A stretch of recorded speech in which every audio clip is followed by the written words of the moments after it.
Hey, what's happening? Mike Schmidt, 40-Year-Old Boy podcast, or should I say Ohayo gozaimasu, everybody listening. Because we are in Japan, and we were supposed to be doing daily shows. Not supposed to be. I said I might. I said I could. I said I should. But then I did a 70-minute show and a 57-minute show when I said I'd be doing 20-minute shows every single day. And I thought to myself, well, maybe you space them out and do longer shows. Even though I've only described one day of, so far, an 8-day trip. Because I sat down and figured, well, I can do a 15-minute bust out, but then it's just a mountain to climb. It's just something to overcome, folks. And look, if we've been taught anything, it's that we shall overcome. And when Martin Luther King was saying that, he was talking about me and my podcast. He was like, oh, I sense in the future some procrastinating idiot is going to go ahead and talk about talking into a microphone to people and how hard work it is. Although it's not hard work. It's just trying to condense everything into one bite-sized segment. I actually considered this. I'm like, hey, maybe I'll do like a 15-minute thing every day, and then when I get home, I'll elaborate on everything in longer shows.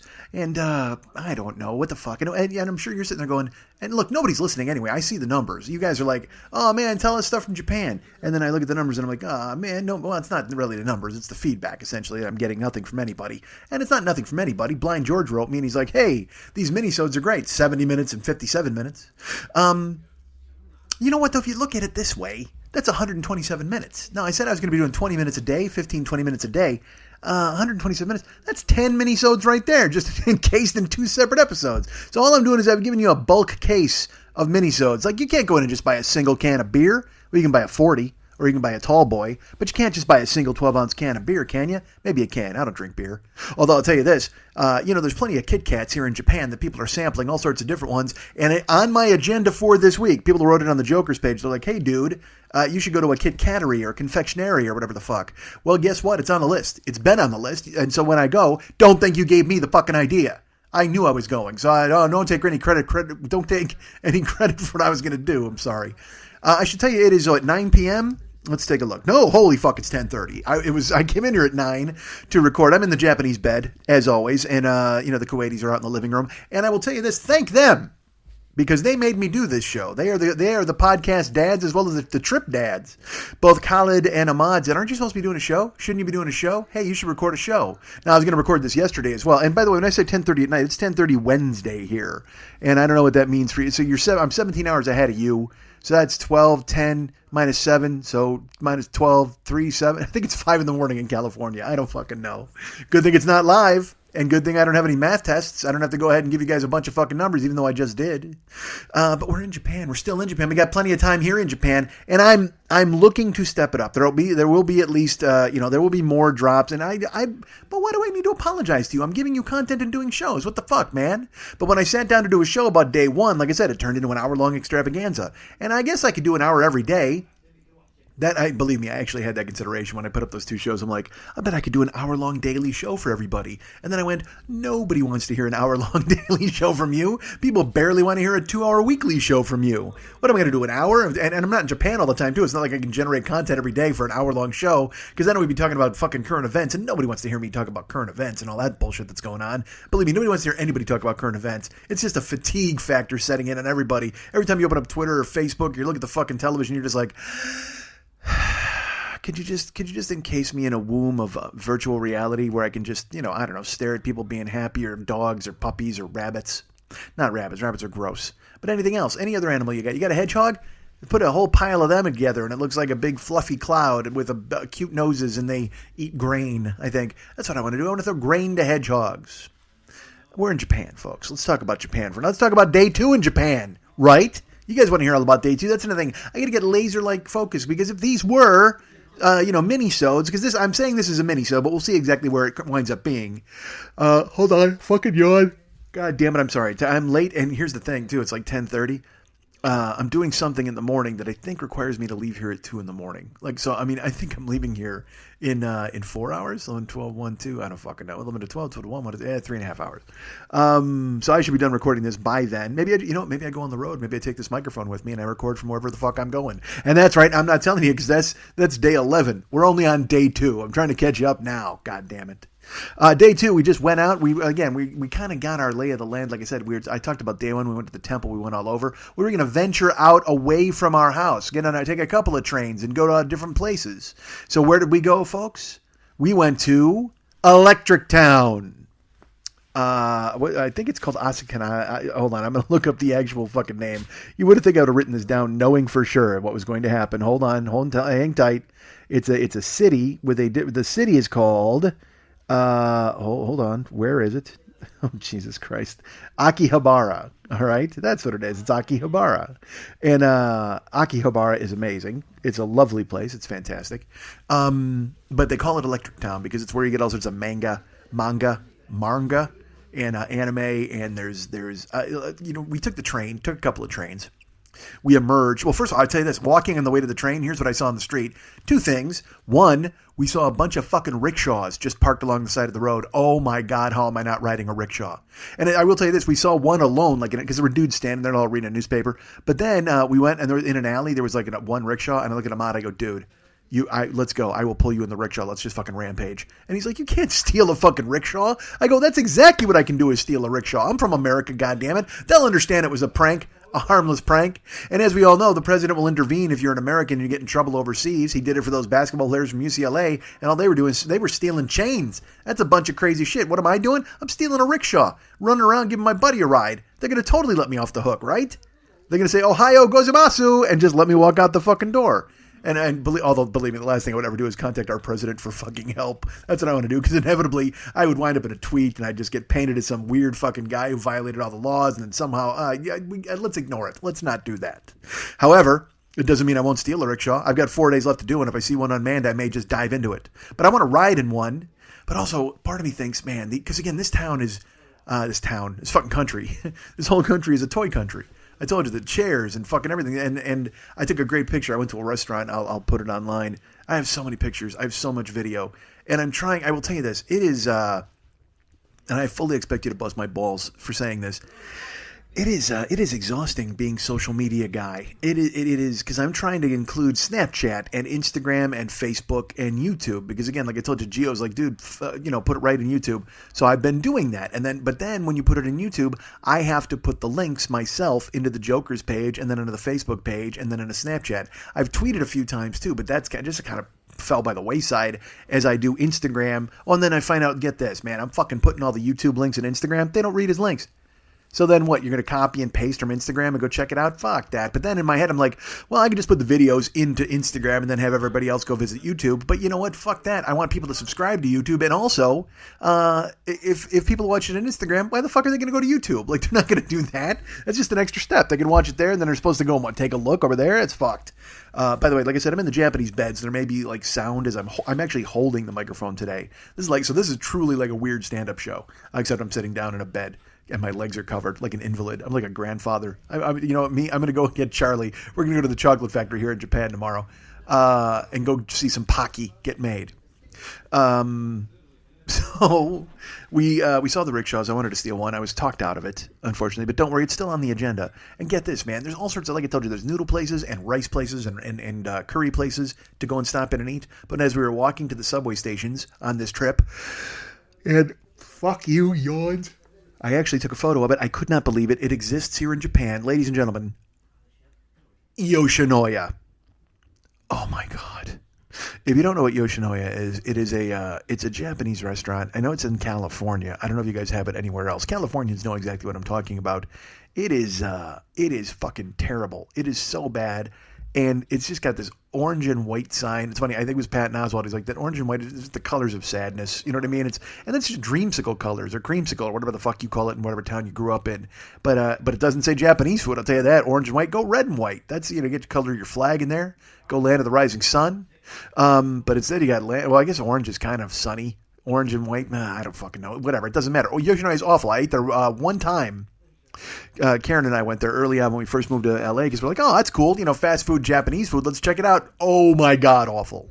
And also because here's the thing, it's not like they have authentic Japanese chefs back there. It's all garbage packaged, and you got to come here. So maybe the Yoshinoya here is good. There's a Yoshinoya on the street. But I don't know who would choose to eat in there. It just made no sense. And I actually wanted, part of me was like curious enough to go in and order something at Yoshinoya. And then part of me is like, yeah, no, you fucking hate it in LA. You didn't come all the way to Japan. Like, that's the reason I haven't eaten fucking at Burger King yet. I haven't eaten at McDonald's. Oh, fuck, it's another day. Oh, fuck it, I'll just tell you. I ate at McDonald's because we were here and we were starving. It was just late. It was like 11 o'clock. And Khalid was like, hey, man, I'm going to get McDonald's. And I'd been fighting it. But it was so easy. You handed him 2 500 yen coins. And I'm like, all right, man, grab me, it's going to be like a shrimp burger combo. And he's like, do you want the fries or the Coke? And I go, no, man. I go, you can have it if you want. And he's like, great. So he brought me an Ebby burger and fries, McDonald's fries. And look, it was really hot. And it was, I'm a filet of fish guy, from my fat days. So it's kind of like that. It's like a chunkier filet of fish. And it has that different shrimpy taste to it. And there's actual shrimp in it. So some of the shrimp is all minced, but then there was one like whole shrimp lurking in there, which that looks creepy. That looks like they were trolling the oceans and they caught a bunch of fucking, meal. And then one shrimp happened to make his way in there and they pressed him into the patty. Like I don't like, because again, shrimps have that vaguely insect look about them anyway. So if you bite into a sandwich, I actually have a photo. I took a photo of it.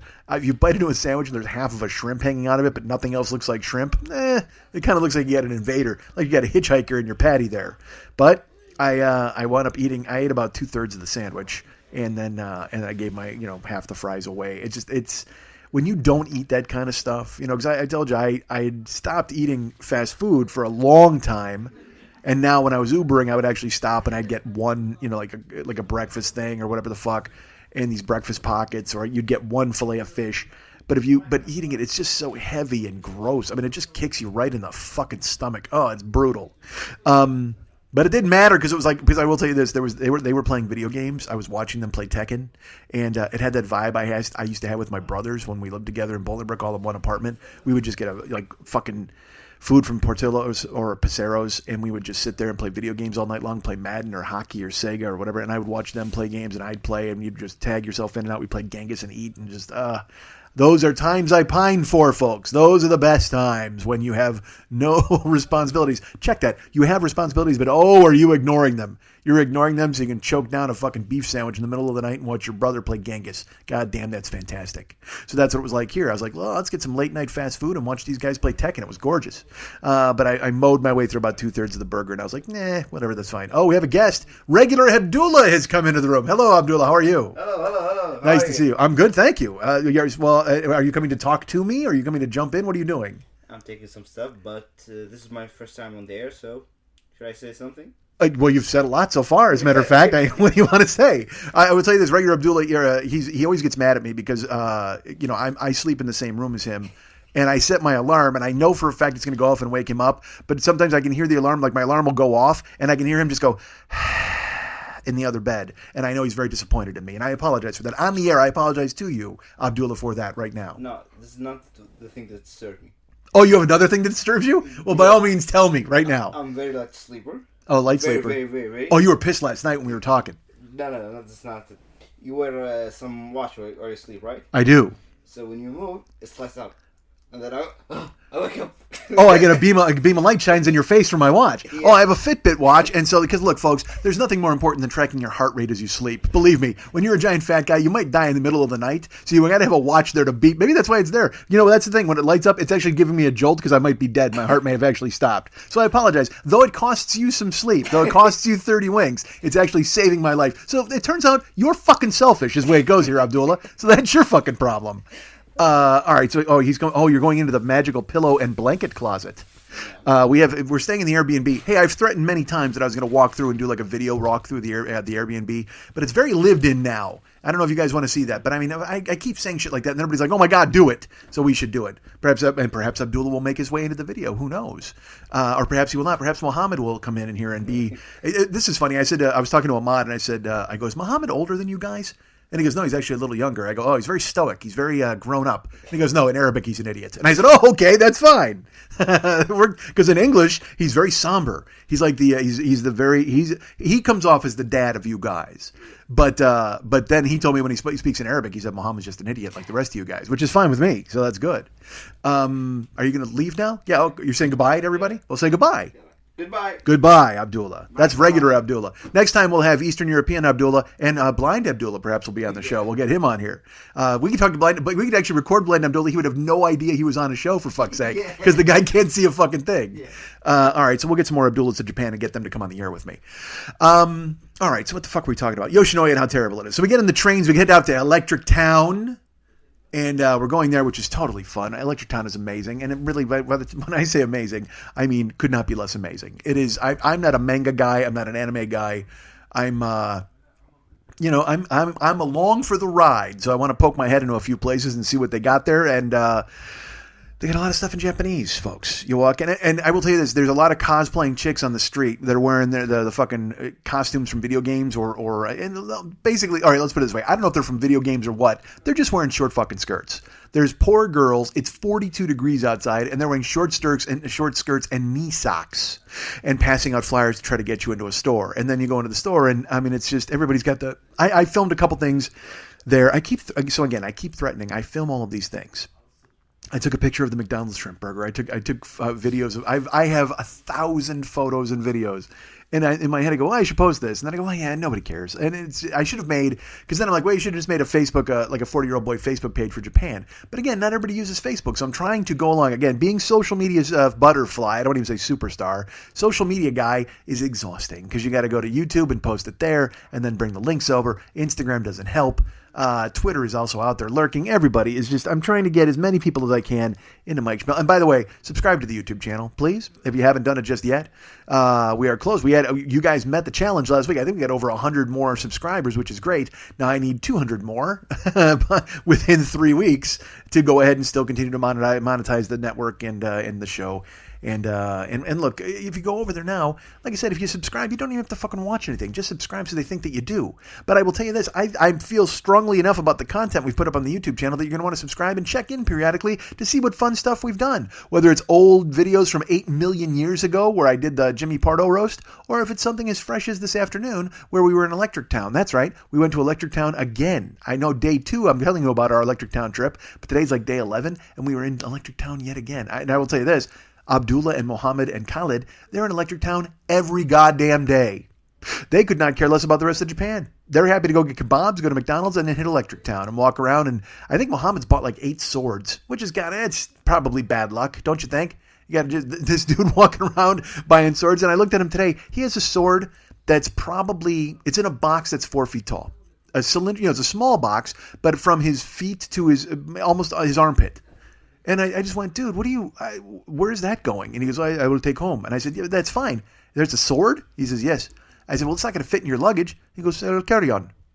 I said, oh my God, listen to me. I almost wish I was fucking flying home to Kuwait with you guys so I could try to watch you carry on a sword. Oh man, I almost, you know what? Check that. I don't want to fly to Kuwait with them. I want him to fly to America with me and try to walk on the plane with a fucking sword just to see what happens. That'd be fun. Just to see him get tackled by everybody. Not just one guy, not just a couple guys.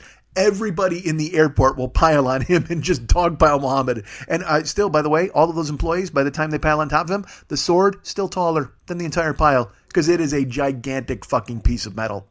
But good for him trying to get that on the fucking plane. Like, you wouldn't find it. If you're going to buy a cutlass, if you're going to buy some sort of scimitar, if you're going to buy something like that, it's got to fit in your luggage. Take it from me, a guy who did that very thing in Kuwait. I will tell you this, when I bought it, I did not think about how I was going to get it home. But then, luckily, I was able to just fit directly into my bag, and I was shocked.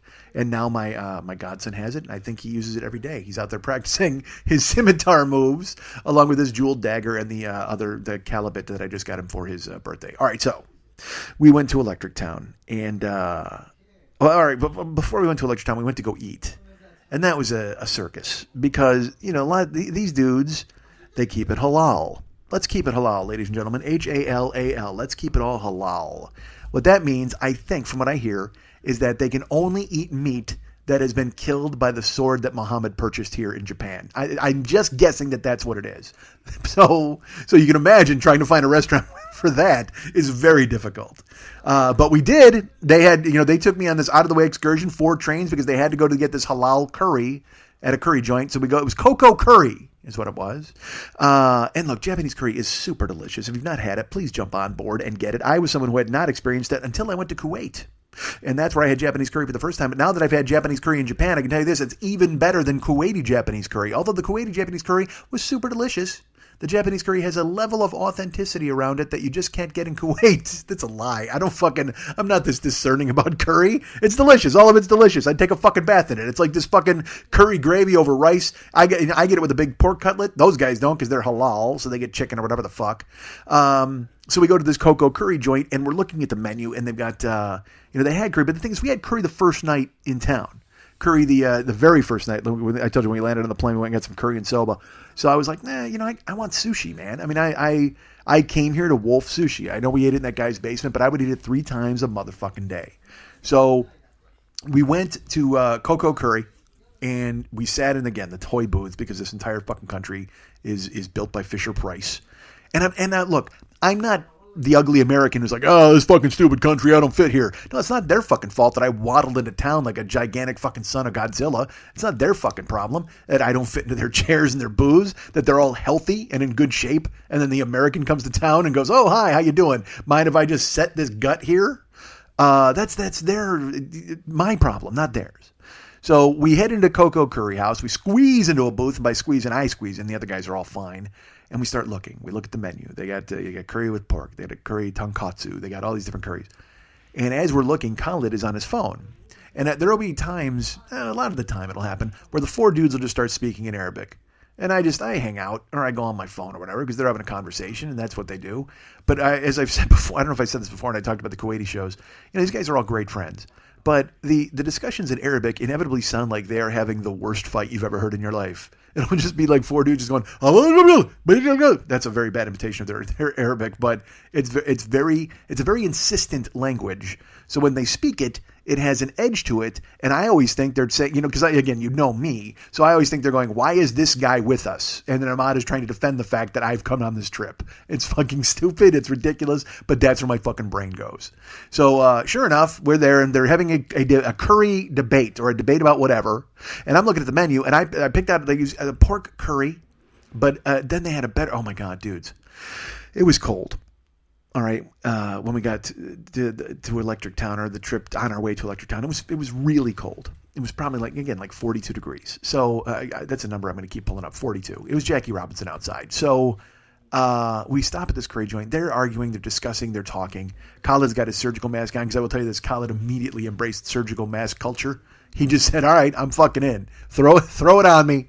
Cover up my face and my nose. That's exactly, and he wears a beanie too. He's got a beanie on. He's got a surgical mask on. He looks like he's up to no good at all times. Just shifty eyed. So he's on his phone. They're looking at the menus, and I'm already figuring out what I'm going to fucking order, because we're hungry. I'm kind of starving. And it turns out finally the debate is whether or not this place is halal. And all Japanese curry I just thought it was halal, period. Obviously not the pork. But the thing is, like I said, there's rules to halal, rules that I don't get. Like they can't, even if they only get chicken, there's a possibility it's been infected by the pork or cut by the same knife. That's what halal means. You have to be in a place that makes very careful, pays very careful attention to how they prepare the food, so you don't wind up getting tripped up. So they're talking, they're going back and forth, they're arguing, they're discussing, and like I said, I'm looking at the menu, and then I find, oh my God, dude, it was so cold. There was the holy grail of cold lunch meals, or lunch meals in the cold, I should say. It was a roast chicken curry soup with pork and dumplings in it. I was like, oh my God, dude, and rice. No, it wasn't dumplings, it was rice. So it was roast chicken curry soup with pork and fucking rice. And I'm like, oh man, I'm going to mow this down. I cannot wait. It's going to be so warm and delicious. And then the discussion continued, and the waitress came, and then she walked away, and the waitress came, and she walked away. And finally, Khaled said, this is not halal. And so they started debating, and there was Googling, and then I got my phone out. I go, it actually says it's halal. And he says, well, no, not to this one. He goes, but they have a halal outlet, but it's not to this store. So I thought just all the Coco curries were halal. Again, folks, I don't know this. You look at me. Do I look like a guy who's concerned about the shit he puts in his mouth? Do I look like I'm a guy who's concerned about fucking what knife touches what meat in the kitchen, for fuck's sake? But of course, I'm on the trip with them, and I want to make sure that they're comfortable and they're okay. So we start Googling, we start looking, and it turns out our friend Khaled is correct. It was not halal, and it turns out that their halal outpost is about 3 blocks up the street. And you can tell it because the yellow Coco Curry house, the awning and the outside exterior, is green at the halal outpost. So they're like, oh yeah, no, they're very nice, and they're broken English, and they're like, no, you go up and over and up and over. And so we walked out, we put it in the map, and we started walking, and then you could see in the distance the green sign and the green awning. We're like, all right, that's where we're going. So as we're walking there, we walked past several, how do I put this? You know me. I see, my eyes are always trained for anything like this, and all of a sudden across the street, there's signs like about 3 floors up, and it's just bikini girls. There's a sign that says Club Pageant. And I went, oh, Vice. I grabbed him by the jacket. Vice. And he's like, oh, man. So they all point and they laugh. Because I talked about Vice on this trip. And I was like, maybe that's a thing or whatever. And I talked to Ahmad. And he was like, oh, man, that, I'd be like all right, here's the extent of their experience with Vice or their interest in it. They want to go look at it and laugh. Like they think it's hilarious when you see like a cosplay girl or a bikini chick like outside, because it's just not in these dudes to be like, yeah, man, we got to vice it up. Because I actually did look at them and I go, hey, do you guys want to go to a strip club? You guys want to go to a strip club? And because I thought that was a relatively baby step. That was a nice introduction to the vice of Japan. I said, hey, man, we can go to a strip club just for like a couple hours or an hour and a half. And there was a a unanimous consensus that would not be a good idea. Not for them, certainly. And I was like, all right, well, I get it, fellas. Because it makes sense. They're young Muslim men, and I don't know if they're chaste and pure or whatever the fuck they are. But, look, let's put it this way. If they're that concerned about what meat goes in their lunch, they got to be that much more concerned about what meat goes into their eyes. So I was like, all right, fellas, I get it. So as we walked over to the curry house, I'm pointing out all of the bikini places that are surrounding it, and they're laughing, of course. And we get to the halal curry joint. And as I've mentioned, I should have filmed it because as I've mentioned, again, Fisher-Price country, the door opens, we walk in. Dudes, it's a lunch counter, okay? But it's a lunch counter that looks like it's in a Lego set of a lunch counter. It's so fucking tiny. It reminded me when I was at Maki's house and she had built that little barber shop and all those fucking places. It's an 8-seat lunch counter. Well, there's four of them alone and then me, and then there's already people sitting at the other seats. So there's no seat for me anyway. So I poke my head in there and it's really small. It's very cramped.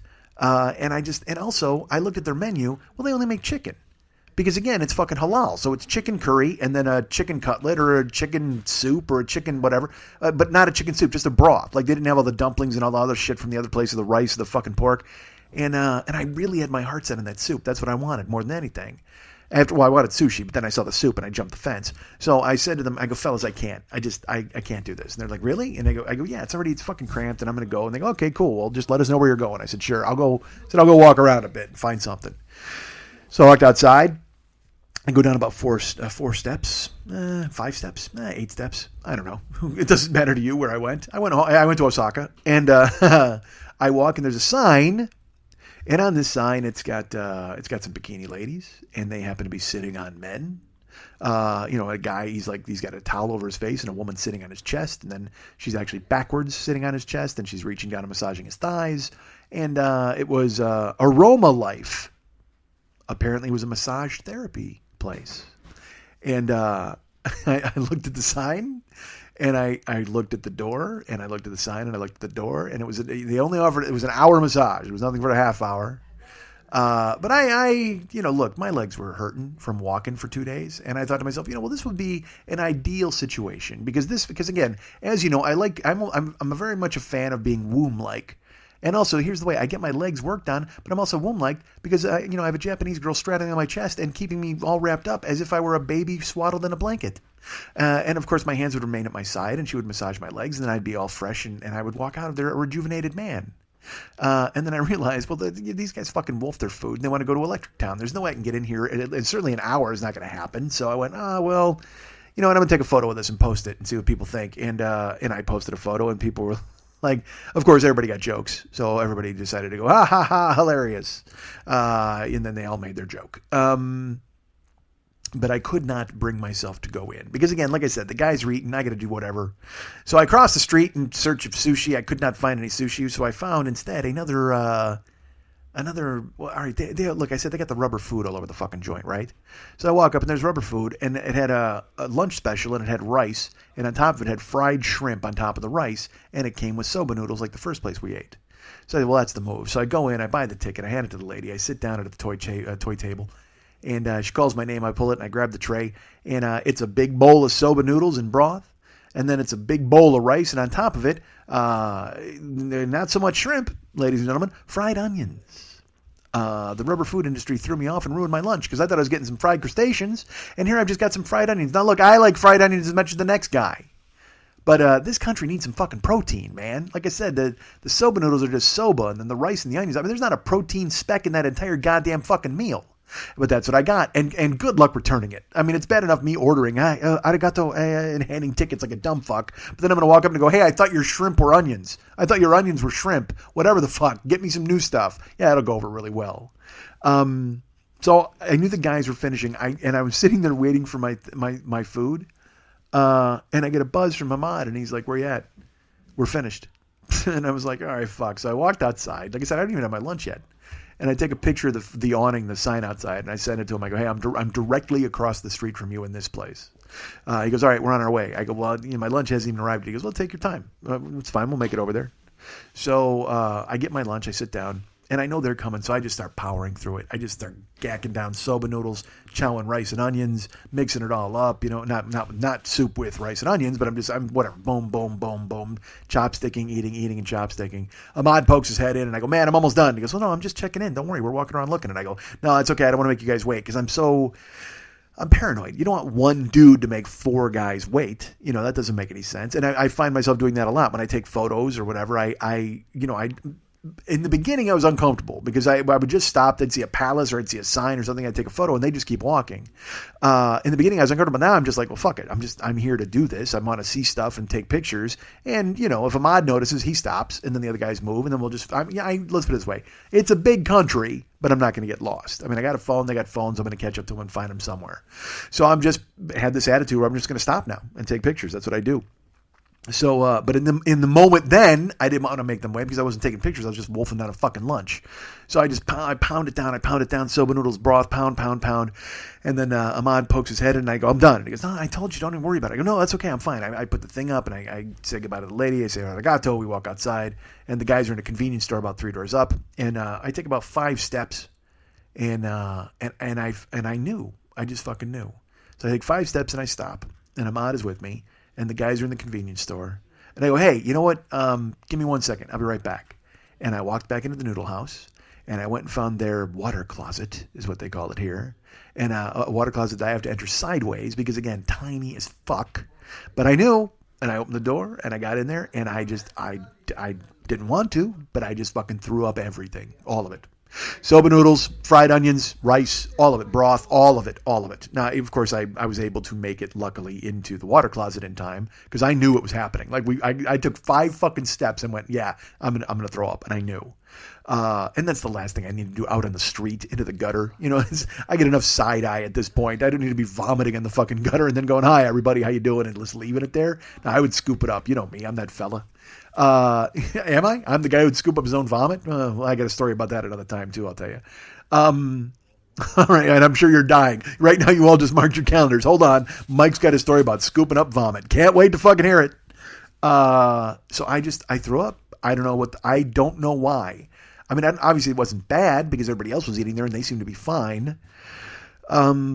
I don't know if it was just my system getting used to that kind of food, or just the fact that I ate it in record fucking time. I mean, I just pounded because it's fried onions. It's kind of heavy, and then the soba noodles are heavy, and it's just rice. It's just carbs, fucking piles of carbs and fried vegetables, and chomp. I ate it in a fucking whirlwind. But I just blasted it, and again, like I said, I didn't make a mess, but still, and then I'm just sitting there going, man, that was fucking, because it was urgent. Emergency, as Foreigner would tell you. I didn't. It's so stupid. Why? There's no reason to make the Foreigner reference there, but why not do it? So I finish. I walk outside and I look at Ahmad. I go, dude, I just threw up. He's like, are you sick? I go, I don't think I'm sick. I go, I just don't know. I don't know what happened there. I said, I think it's because I ate that food in 18 seconds. But my body just decided, you know what? Not happening. And then let it go. Released it into the wild. He goes, you okay now? I go, yeah, I'm good. We're fine. I'll be fine.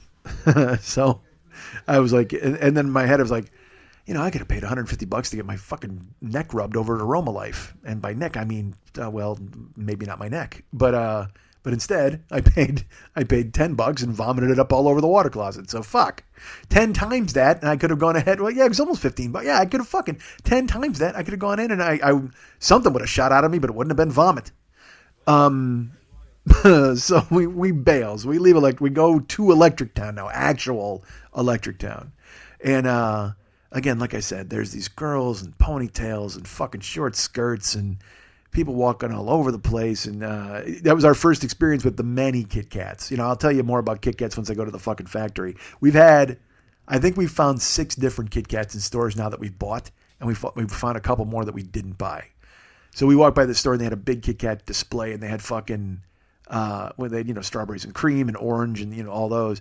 But the weird ones, they had a wasabi Kit Kat. I wanted it so bad, but it was only in a big box that was like $10. I'm like, I'm not buying that many wasabi Kit Kats. I just want one bite of the fucking thing. But then they had, and by the way, Kit Kat is to me, the grand champion of candy out here because they've got some, I guess, British candy. And they got something called Mile or Meyer, which is too crispy. We tried it. It was just like, ugh. And by we, I mean me. And look, I'm trying not to eat a fuck ton of chocolate while I'm here, but you got to try all the Kit Kats, right? When you run into them. So we had a sweet potato Kit Kat. We had a roasted sesame Kit Kat, I think it was, which is fucking delicious. It's so good. There's a strawberries and cream. Like I said, I've had orange Kit Kats while I'm in here. And then, I bought Amazake. Because again, I don't know what the fuck these things are. I just see the bag of new Kit Kat, we buy it. I get home and thankfully I ate it before they did because Amazake is sweet sake.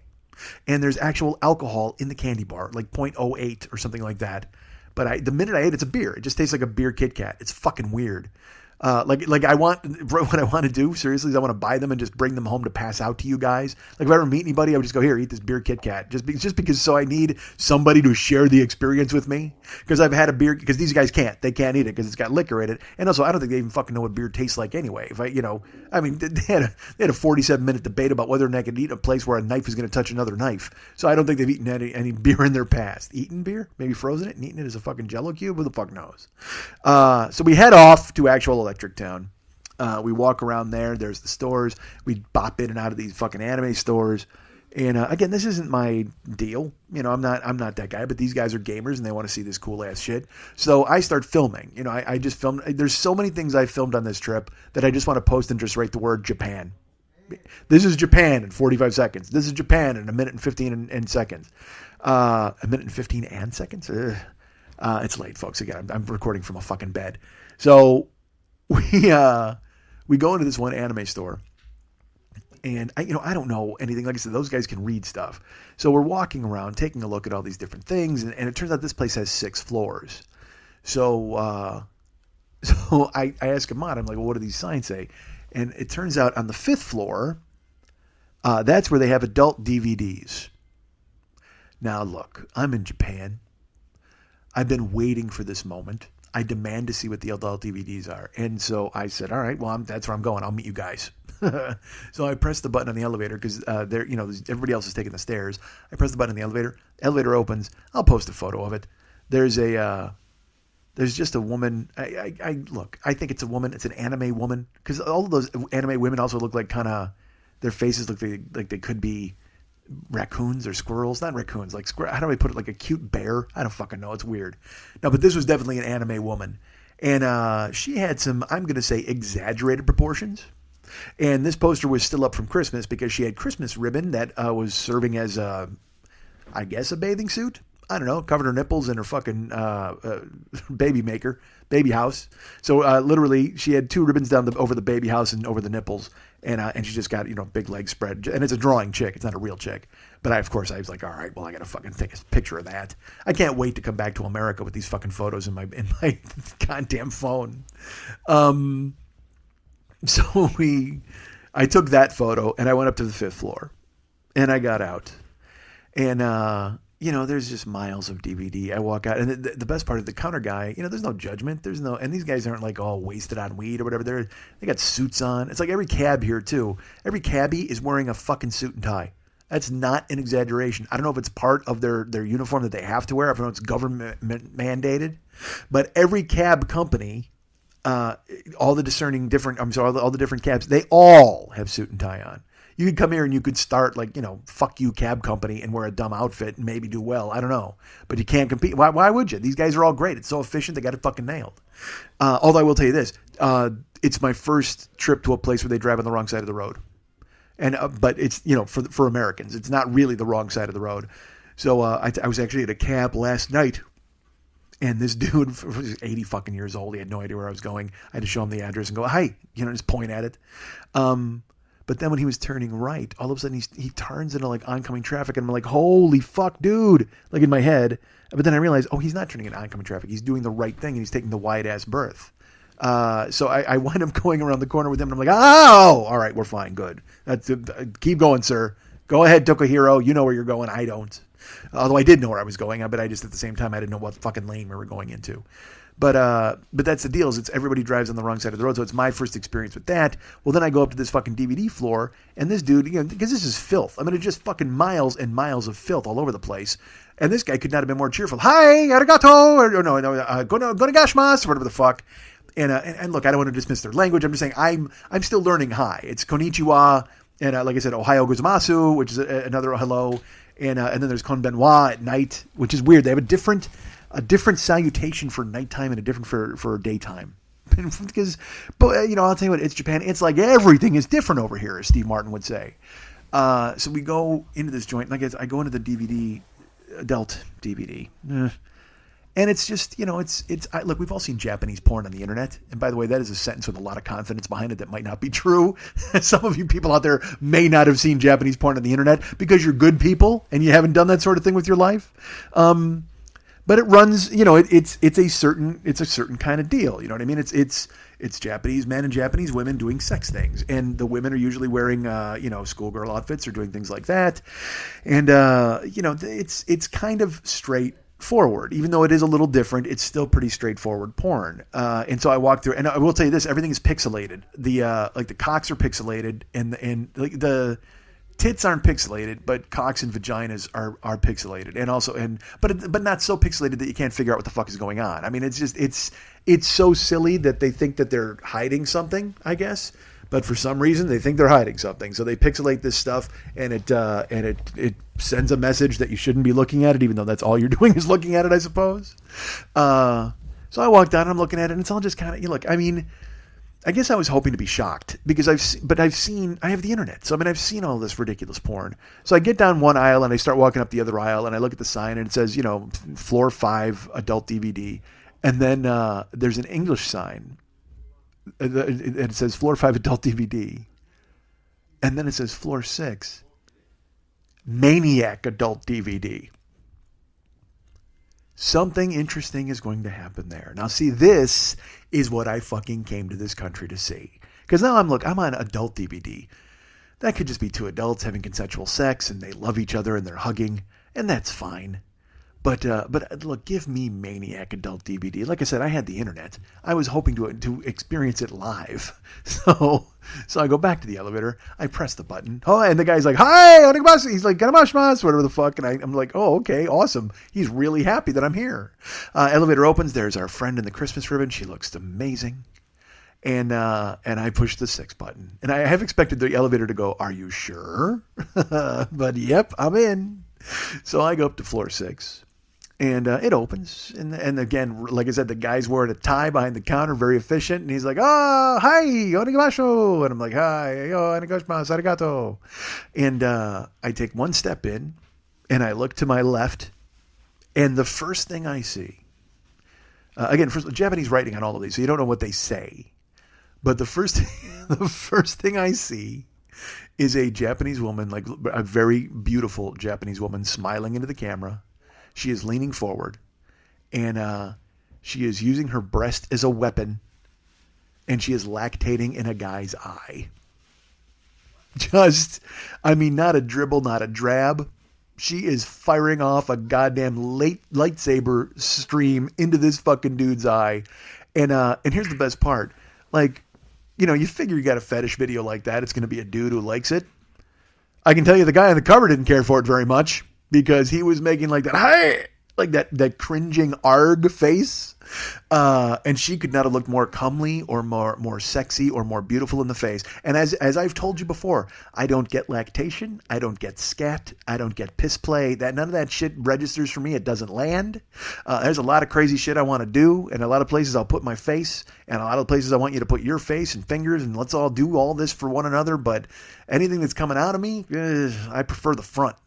And it's got to be very specific. My tap doesn't have a lot of levers. And I, no offense with you, I'm not Chuck Berry. That's just it. If it, because look, we can have the age-old debate about squirt at this point if you'd like to, because I don't know what it is or it isn't.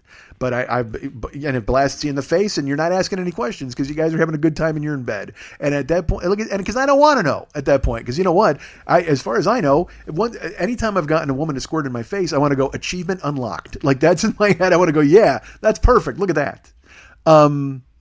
Jesus Christ, sounds like I should be filming some stuff for the Maniac Adult DVD section. But seriously, so I'm on board with anything that happens between us in bed, and that's great, except I will not opt. I don't care about diapers and all that kind of shit. And I can tell you, so that guy was like Japanese Mike. That's who that dude was. He was Japanese Schmitty, because this fucking chick, she's got her fucking double-barreled tits in her hand, and she's blasting one fucking solid stream right into the guy's eye, and he's just like, hey! He's making this horrible face. And she just lacked, and I love the idea of it.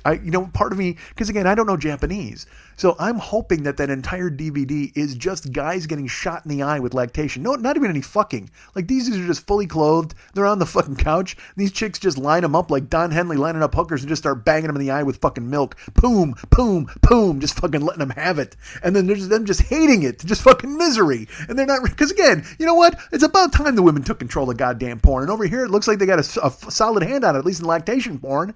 Because over in America, ladies are asked to do so much different shit, and they're getting raped and fucking choke fucked and everything else. And and look, if you're into that, that's fine. But in porns, it's always the woman who's on the receiving end of that kind of stuff. And I think over here, it's about time the ladies took advantage, and they pinned a guy to the couch and they sprayed milk right in his goddamn eye. Give that guy a dairy nightmare he's not gonna fucking forget. And that's the first video I saw. Literally, that's the first thing. I walk in, I see that, and I'm like, oh. And the guy walks over, and he's like, Onagashmas. And I said, haha, maniac. And I pointed at it, and he's like, hi. So then I went up and down the aisles. And let me tell you something about this country, folks. There's a reason that they don't care for us coming over here and looking around, because if we start looking around, we're going to start asking questions. And they don't want us asking questions. And you can't say anything bad about these people because, again, they rebuilt their society after being almost completely destroyed in the middle of the fucking 19th century. Or, I'm sorry, the 20th century. It wasn't the 19th century. Maybe then, too. But in the 20th century, they had terrible things befall them. And they lost wars, and then they had to rebuild, and all these different things occurred. So you know what? If these people want to take a time out and have their ladies shoot some milk into a guy's eye, by all means, let them do it. There was a whole section of videos I saw. And I don't know Japanese, but from what it looked like, from the pictures on the cover, because it was older Japanese women, and it looked like it was guys doing their schoolwork, and then their mom came in, because again it gives you the series of photos, you know what I mean? And it was like a guy doing schoolwork, and then he's with his mom, and then his mom is she's got a couple of fingers deep inside herself in the bedroom. And he like looks up from his homework and he walks in to see her, and then and he just basically it's guys watching their moms finger themselves or use vibrators on themselves, and jerking off. And look, it takes a lot to tell that story in 5 photographs, but I think I put it together pretty well. I mean, I've seen enough porn to understand what the hell's going on, but there's not a lot of porn where a guy's he's got school books and his mom like walks in and he looks up and smiles in a photo, and then she's in a bedroom, she's fingering herself, and then he leaves his school books and then goes and peeks in, and then he's got his cock in his hand. I mean, I think I figured it out. It didn't take a lot of legwork. I don't need to know cuneiform or any other ancient Asian Sanskrit. I don't need to know Japanese characters to know what's happening there. It's a kid jerking off to his mom. Why not? There's a whole section of it. And different kids and different school books and different houses and different tables and different moms. Although I would have preferred it was the same mom. It should have been like 100 DVDs, different kids, different school books, same mom. Because she's just a fucking derelict coming home and just jerking off while their kid's doing homework. And what's her problem? What did she do at the store that she comes home, she sees the kid doing homework, and she's like, hey, all right, honey, you take care of that. I'm going to go ahead and fucking twirl off a batch. I got to go in and fucking work the bean for a while. You go ahead and finish that science homework. See, this is why they're ahead of us, folks. So I see that.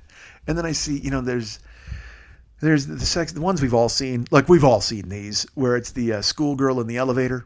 This is another one of my favorite ones, where the schoolgirl in the elevator and then the doors open. And look, maybe the odds are good that an entire baseball team will get onto the elevator with the one schoolgirl. Maybe. And by baseball team, I'm just talking sheer numbers. It's 9 guys. It doesn't have to be guys in baseball uniforms. They're not going that far here. But also, literally, an elevator opens and there's a schoolgirl, and there's 9 dudes who get on. And, hey, guess what happens? I got news for you. Going down is not a euphemism on that elevator, ladies and gentlemen. And it's usually, they're very big in against your will type of stuff here. The schoolgirl who's like fighting it and doesn't want to go do it. And also there's this so again, like I said, I'm walking up and down the aisles and I'm seeing these, and there's a whole section where basically girls get gangbanged on an elevator or gangbanged in a classroom. And again, I just love the idea of the 9 dudes showing up anywhere. 9 dudes show up in a classroom. It's the same 9 dudes too, by the way. They just got a van and they travel the country looking for women alone. And they're so good at it. Eventually, by the end of it, that the woman likes it. She's thrilled. She's so happy she got bukkake in an elevator by 9 strangers. If only she had hit the 6 instead of the fucking 8, she would have been fine. But no, she had to go up to 8 because they were waiting. They were right there at 8. Hit 6, you get off early. You're 2 floors away from getting a bukkake party. But nope, you hit 8. Look what happened. Now you got to go to the dry cleaners and get 4 showers. But they love it here. That's their deal. It's right up there on the Maniac Adult DVD thing. And by the way, there's like 5 other dudes just combing. And on the regular adult DVD section, there's a lot of kids. And by kids, I mean like 18, 19, 20. Like I used to be when I would look in the fucking video store and they're like holding up the things and like, ha, hee, hee, like smiling and putting it back on the shelf.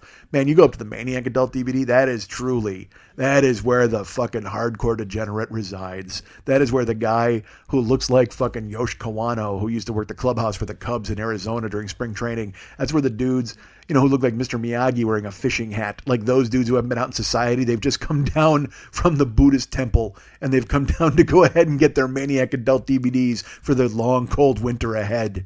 I mean, these are just grim guys with fucking tattered jackets and hats pulled down over their eyes. And like that, literally every single one of these dudes has sold somebody a gremlin. That's who those fucking guys are. Every one of these dudes has sold somebody a mogwai. And then they've gone out to go and spend the fucking ill-gotten gains at the Maniac Adult DVD floor 6. So I'm walking up and down the aisles and like I said, there's the gangbang stuff and the bukkake stuff and the girls getting just fucking soaked and again, but that's my favorite thing too. Pixelated cocks. All right. Pixelated pussy. But girl dripping in fucking goo. I mean, she just looks like a fluffernutter. I mean, it's just fucking awful. It's just hanging off of her nose and everywhere else. And by the end of it, though, she's got a big smile. Hi, very happy. So excited I came up to 8 instead of 6. I just wish I'd have gotten off at 6. If you gotten off at 6, you can avoid all this. But no, she went up to 8. So I'm like, there's another section. This is one section I hadn't really seen, actually. It's a porn, I guess it's a genre, because there was more than a few videos of it. And it's guys watching women, like masturbate or whatever, and but they're wearing panties, okay? And they start with their fingers in there, and then they do it over the panties and stuff, and then you see the panties, of course, get wet, because look, those ladies, because a woman knows a woman's touch, a woman knows her own body, so if she's going to get her fingers working it, she's going to know what's happening, and eventually the panties are going to get soaked up, right? So, but the guys are watching, and it's just like a stoic dude, and he's sitting there in like a overstuffed chair, and he watches this girl. I don't know if it's a job interview because I couldn't pick. I don't know the characters, but it's the woman because she looks happy to do it. So she's there and she, spreads her legs, then she's fingering herself and you see the panties get wet and then she stands up and she takes the panties off and then she puts them on her hand and she shoves them all the way in his mouth. That's a thing here. Now, because I had always heard the thing about panties and that, everybody's like, and you guys are hilarious, by the way. Every rumor you've ever heard about Japan, you've contacted me to see if it's true. People are like, Are you just getting, I forget, it was my buddy Mark, who was a listener, and he's like, hey, are you just getting stared at all the time there because you guys are so different? Like, I've heard stories where they'll actually stop somebody with blonde hair and a crowd will gather and they'll start touching her hair. Well, I mean, maybe in the 12th century that happened when the English first came here. I don't fucking know, but now, no. I mean, we've been to plenty of cities with a lot of Japanese people who have blonde hair. They've dyed it or whatever the fuck. So, no, not a lot of that going on. I mean, I do get the side eye. I will tell you that. I try to smile. I make eye contact and I look, but people are, they're stoic. It's just who they are as a culture. Some people will give you the weird look. Some people give you just the side eye. And I'll tell you this, dude. You know who gives me more side eye than anybody? And this is fucking completely true. I've been here, now I've been here for a week or whatever the fuck. More side eye than anybody. Round eyes. Any fucking round eye gives me the side eye. Because I looked at them, as I mentioned, even in Kuwait when I was there, you'd see a white dude or whatever the fuck, and you just give them the eye. Like, and just in case the shit hits the fan, I'm here. You're here. Okay, just so you know, and I don't know if you're a good guy or a bad guy, but just know that I'm here and you're here, and if anything goes bad, if anything goes fucking upside down, I can look at you and we got each other's back if it happens. And I got the Kuwaiti guys back, of course, too, because they're the same. Round eye. But I will tell you this, any round eye I look at here, I kind of smile or nod or look. They just give me this weird fucking look and then they look away. And it's usually fucking like Australians or Germans. A lot of those people are here. And I'll tell you about the Australians later, but holy fuck, those people. But anytime, any round eye, that's why I get attitude more than anybody. Japanese girls will smile, they'll nod or whatever. And Japanese men, I'll look at them and just kind of nod. They'll nod back. But round eyes, no way. They just give me the look like, who the fuck are you? And I'm like, you know what? I'll tell you what, you're going to want to know who the fuck I am if anything goes really bad here. If all of a sudden the Australians get fucking totally flipped out and people start to go after them, you're going to want to reach out to me, your round eye buddy. But not this time, huh? So I'm looking at Maniac DVD. There's also the fucking panties, dude. It's so people write me. That's what it was. So people are writing me and they're like, "Hey, are those panty machines there where you can buy used panties?" And I haven't seen one. I mean, I'm buying a lot of lemon squash. I bought lemon squash. Turns out it's a soda. I thought it was a juice. Ugh, nothing worse than trying to take a pull off something and you think it's not going to be carbonated and then hit you with the bubbles. Boy, oh boy, do you cough. You cough. But there was Boss Coffee and Pocari Sweat and all these different drinks and grapefruit Fanta, which is fun. Peach Coke. They got all that weird shit.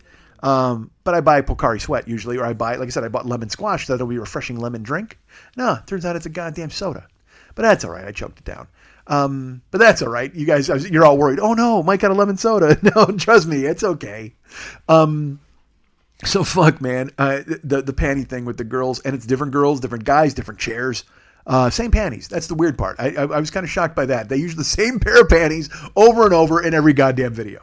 No, just it's literally they take it off and they put it in their hand and then and again, I don't see the action of it. It's just photos on the box, but you see the women with the panties on there and they're like staring directly at the camera with the panties inside out and wet on their hands. So you can see that there's stuff. And then they just shove it right in the guy's mouth and that guy's on board, man. And a lot of hospitals too. I noticed that too. And I don't know if it was, all right, I saw some enema play, that kind of thing. A guy putting a thing in a chick's ass or whatever. The hospitals and patients like that. That's another weird thing where I don't know if it's a role playing thing where the doctor comes in and they like the fact that the girl's sick or that she's I can't figure these people out. They called their own DVDs Maniac adult DVDs. I can't fucking put a finger on it. And I don't want to because I'll have to boil it. But sure enough, I walked them down and those other hardcore motherfuckers are just in there. They don't even look up. They're just gathering, like I said, all these piles of porn. And I go to walk out. And I'm like, all right, I've had enough. So I go to the elevator. I punch the button and the guy comes over and he's like, "Hi, onegashimasu." He's all smiley. I'm like, "Hi, arigato. Thank you. And by the way, I cannot stress enough that you've done God's work. You've done Buddha's work, whoever the fuck work, by putting this lactation one right here when the elevator opens. It's a gorgeous. It really preps you for the walk through the aisles because you know what you're getting into. Just in case you were like, Maniac adult DVD, is that a brand? No. That's a word that is apt. And I went downstairs, and then I met the guys, and we're walking around. We're looking at stuff throughout we go to arcades.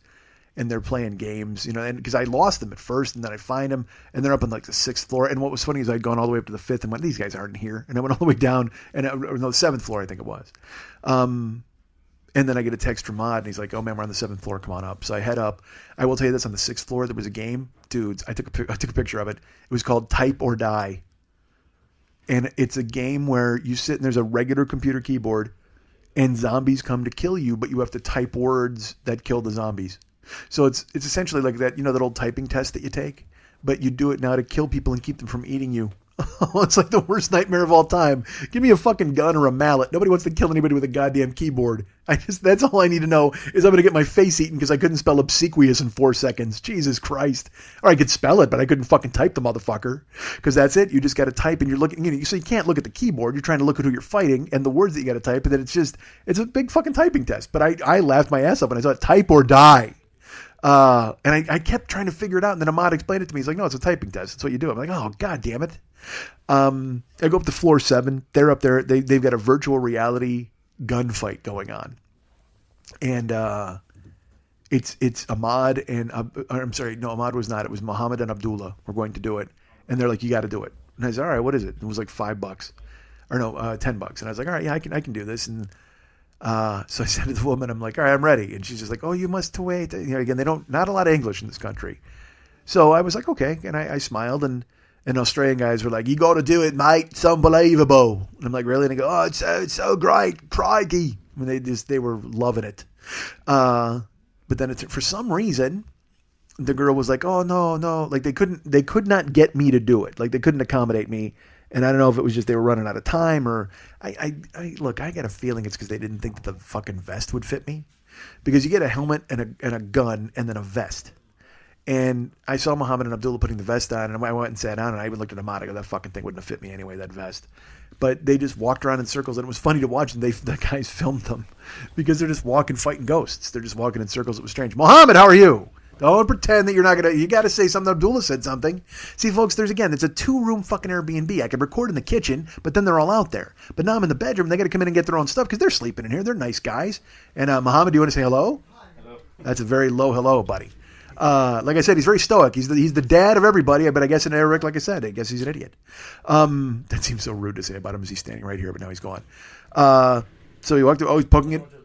Oh, he poked his head in again. No, nothing. All right, folks. See, this is why I thought to myself, mini-sodes will be great, and here we are now, already talking for fucking ever. So we go in and we check it out, and we go into the video game place, and they're playing the virtual reality, and Mohammed was shooting ghosts. It was funny to watch. They filmed them. I don't even know why I told you this, because I wasn't involved in it. I just watched it, and it was fun.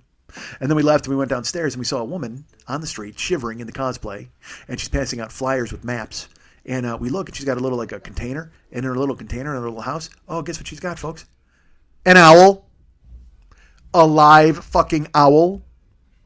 And I saw it immediately, and I went and looked at it. I was like, oh my God, weird Harry Potter stuff. And she gives a thing, there's an owl cafe. Seconds from where we are. Now, we don't have Muhammad and Abdullah with us. It's just me and Khalid and Ahmad. And then Khalid goes to find them, and I looked at Ahmad. I go, dude, I want to go to this fucking thing. I want to go to this owl cafe. So Khalid rejoined us. We walked down the block. We're looking. We got it in the map. We're trying to find it. And then we turn left, turn right, turn left. And then there it is. It's on 7F. So we get on the elevator. We go all the way to the top. Walk into the owl cafe. Now, I don't know what I expected from an owl cafe. I certainly didn't expect them to serve owl on a spit. I was hoping I didn't have to eat them. I just wanted to pet them and say hello. And we walk in, you pay your money, you get a free Coke or whatever the fuck with the draw. It's not free, you pay for it because you walk in, you pay your admission. And the Owl Cafe is it's a room filled with owls. Now, the owls are not in cages, folks. The owls are free. They're roaming free. And so I read this stuff on the wall, and it turns out that the owls do not, they're not upset by humans, and they don't fly a lot unless they're pursuing something that they're going to fucking catch or eat. They prefer to stay in one place. So that's why it's safe to have them out of cages. But we walk in, and it's a really small fucking room. But there's got to be, I'd say it turned out that there were probably like 30 owls in there. And it ranging from really small, like tiny owls, who you can't touch. You can't touch them because they're totally small. And they're kind of jittery too. They were hopping around a lot. But then you keep walking, and there's these owls that they got to be 2 feet tall from the ground. Well, no, is that 1.5 feet tall? 2 feet seems like a really big fucking owl. But I have photos, so I will show you. And I got videos of me petting the owls, and It's fantastic. Because that was on my list. I was like, we got to go see owls. We got to do all this. And look, I would eat an owl. I'll be truly honest with you. I already told them out. I go, anything weird here, I'm going to eat it. If we find bugs, I want to eat them. Anything they got that's fucking bananas, I'm shoving it in my mouth. So if they would have said, hey man, we got owl for you, I would have choked it down, no doubt. But I did not, because they did not have it on the menu, thankfully. Because you know what? They're cute as fuck, but they're also mean as fuck. They'll stare at you and they'll look at you like, man, they're just waiting for you to make a move, and so they could scoop you up and carry you the fuck off. And you do not doubt that they could do it. But the ones you can touch, like you can't touch them with your fingertips.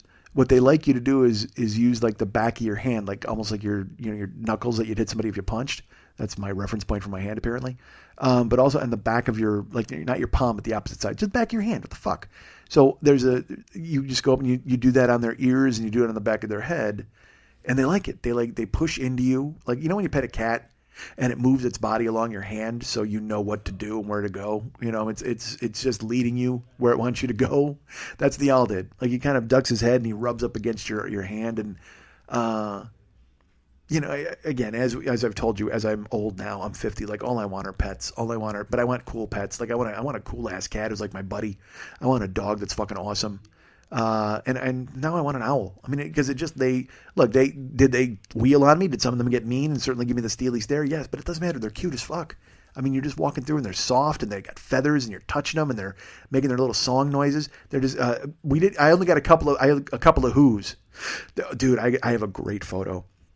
There was an owl. I stood. He was on a cabinet, and so I lined up the camera. He looks like he's just on my head, like he's perched almost. And I was taking a photo, and as I took the photo, he looks directly into the camera, and he just started flapping his fucking wings. So it looks like he's gonna carry me off. That's a great ass photo. And then I got video of me petting owls, and it's that thing where it's just big enough, okay? Because once you pet 30 owls, you're just like, all right, these are owls. I get it. And there's a lot of fatigue in that too, where you're like, oh my God, I can't wait. You know what? They even have it on Maniac Adult DVD floor. I'm like, I'm going to fucking celebrate. I'm going to check out all this stuff. And by the time I get to the fourth guy getting panty shoved in his mouth, I'm like, I'm going to take off. This seems like a bit of overkill. Well, even at the Owl Cafe, I loved it. I saw every owl, and you were finding owls all over the place. They were hidden in the back. They were hiding in bushes, and you just see their eyes. And then when you'd approach, they'd kind of emerge from the bushes and look at you. Because I would love to know what they think. And look, I know they're not thinking much because they got fucking brains the size of pencil erasers, but still, they got to be looking and going, who the fuck is this guy? Like, why is he here? And I will, let's get real meta on you guys. Do you think the owls think they're in a human cafe? Because when you think about it, we all walk in and see the same owls. Those owls see a different crowd every goddamn day. So to them, maybe they're in a human zoo. Maybe we're the exhibit, folks. You ever thought of that? You fucking come in here and you preach all your nonsense about owls and all their bullshit. Well, I'll tell you what. Maybe we're the real exhibit. Maybe we're not the king of the jungle. Well, that's a lion. Or maybe not the smartest species. Maybe the owls are getting all their food and their water provided for them and a roof over their heads, and they get to watch us come in and go, ooh, oh, and all they got to do is let us fucking touch their feathers once in a while, and we're all happy. At night, those owls they talk shit about us so much. And also, I'll tell you what, there's all these owls. We walk into this billion owls, but then I don't get this. It's the Owl Cafe, right? Owl Cafe. And then they've got like cockatiels. And they're in cages because, cockatiels are dicks. Like, they'll just fucking bail. Owls are like, fuck this. We're cool. We're fine. It's a human exhibit, human zoo. But you let a cockatiel out of the cage, he's going to fly around, grab somebody's eyeball, and fly off to Sweden. Whatever the fuck. He doesn't care. He's going to go look for Beretta. But all these fucking dudes but you get bird envy, like, because again, you look at the owls and they're all there and you can touch them. And then people are looking at the cockatiels. I'm like, why are you looking at the cockatiels? And if you're an owl, you got to be fucking pissed off. Just like, hey man, Owl Cafe, owl, OWL, that's me. Who? That's fucking me. But instead, you're looking at a cockatiel trapped in a fucking cage. You can see that in America. You're in a room with free-standing owls, free-range owls. There's free-range owls here, motherfucker. Pet me and touch me and leave the cockatoos alone. But people would walk up and look at them. And then you got a fucking tank full of piranha. They got like fucking 5 piranha. Why? So the only reason you should have piranha is so you have a show where you show people how you feed them a roast beef. That's it. Like, you can't just, because again, the whole piranha thing is like, hey, look, they eat things really fast. They're like man-eaters. But if you just see them swimming in the water, it's just a goddamn fish. They had like a clownfish in one thing. They had a bunch of piranha in another. I'm just like, yeah, they're fish. You look at them once and you go, ooh, clownfish. And then you go, nah, fish. Lose the prefix. No clown, just fish. And piranha, he's a fish. Unless he's doing that cool ass thing where he eats a whole cow and a skeleton floats to the fucking surface. Maybe they feed owls to the piranha. Like maybe owls get out of line. Oh my God. What if there's some derelict there who works there and he's just really mean at night and he grabs owls and he duct tapes them and he holds them above them just to fucking torture. Maybe that's how they keep the owls in line at night. Maybe the owls aren't as calm as I thought. Maybe those signs are written just to appease us, but at night they constantly wrap up the owls and they dangle them above the piranhas. They're like, haha, this is what happens to you if you don't interact with the humans tomorrow. Fuck, I feel bad for thinking that the owls are running the show. Now they got this fucking maniac over there. He's just wrapping them up in goddamn string and using them as almost like fucking fake fishing bait just to get their minds right. Oh, these owls are the cool hand Lukes of the bird world. Unfortunately, I wonder if they can eat 50 eggs. Their minds are not right. Those owls are not. That's the thing. His boss man comes over. He's like, hey man, you got your dirt in my hole. If it happens next time, I'll put you in the fucking piranha house. Oh, these poor owls. And also, but they loved me. I have a great video of me, and I'm petting this dude, and I'm talking to him, and then he busts out the the bird talk, and I'm like, oh man, I loved it. I'll throw that video up. There's so many videos. Like I'm filming so much stuff, and I'm trying to put it all on YouTube for everybody. But then I'm like in my head, I'm like, this is too much. I mean, because I've probably posted like 10 or 12 videos now, and stuff on Facebook as well. And I was doing Snapchat things, but I can't. It just seems like a lot. I mean, it's really overwhelming. And if you guys tell me if you're still with me on it. I hope you are. That would be cool. But we walked around the Owl Cafe and we saw that. We got our drinks and we left. And it was only like 5:00 at night, man. We'd been out and about for like 8 hours, 7 hours, and we were like, let's go home. We went back to the apartment, and because we were wiped out. And like, I can feel myself getting stronger as the days go by with all the walking, but my feet and my legs are just, I told you, my knees, they're just fucked. So I was like, yeah, man, let's go home. We've been up for 8 hours and I've been on my feet walking around. And so we go back to the apartment and I thought we were in for the night, 7:00, 8:00. And finally, like, it was like 8:30 and they're talking in Arabic. Cause again, I'm just sitting out there listening. I'm vegging out. When I come here, I know I should be doing 15-minute minisodes, but I veg out. I watch them play Tekken. I go on my phone. I try to, to organize the photos because here's the thing. When I'm taking photos, I'll take 3 photos of the same fucking thing. And then when I go, I'll sort them out when I get home. And then you go home and you got to sort through everything like a dumb fuck. But they were speaking in Arabic and then Ahmad is like, hey, you up for going back out? And I said, yeah. Cause I said, I was saying yes this entire fucking trip. I go, what are we doing? He goes, well, there's a couple of places we want to go check out. And, we're going to take the train. And I go, I'm in. Let me just fucking throw some clothes on. So, threw my shoes on, got ready. We walked out of the house. We went up on the train. And here's where we went, folks. We went to a town called Shinjuku. And you can check out where it is on your map. Go ahead. I'll wait. You want to pull that up? Go to Shinjuku. Shinjuku is a place that I heard from when I was talking to a lot of people on the road. They were all like, hey, man, I was like, I would say, what should we do in Japan? And older people were always about all the architecture and the prefectures and things like that. And young people were like, you got to go to Shinjuku. That's the fucking place. You got to go to Shinjuku. You got to go to Harajuku. And that's where you go. Those are the places. And Roppongi. I heard about Roppongi. My friend John Arneson was like, dude, you got to go to Roppongi for some Vice. And as I've mentioned, I'm up for that. However, I am in a house full of gentlemen who may not be up for that. And perhaps there will be a solo Vice jaunt. Perhaps there's already been one. Who knows? Again, I forget we're talking about day 2 and I'm at day 9. I will tell you all about things later, as a matter of fact. But in the meantime, let me tell you that we wound up in Shinjuku that night. And I don't even know where the fuck we're going. We just got out of the train and we start walking. Oh, by the way, I should tell you this. When we were in Electric City, right around the time of Owl Cafe, it started pouring. I mean, it was pouring fucking rain. And I got no coat. I mean, I just got a hoodie. All my fucking my cold weather clothes are in Wisconsin.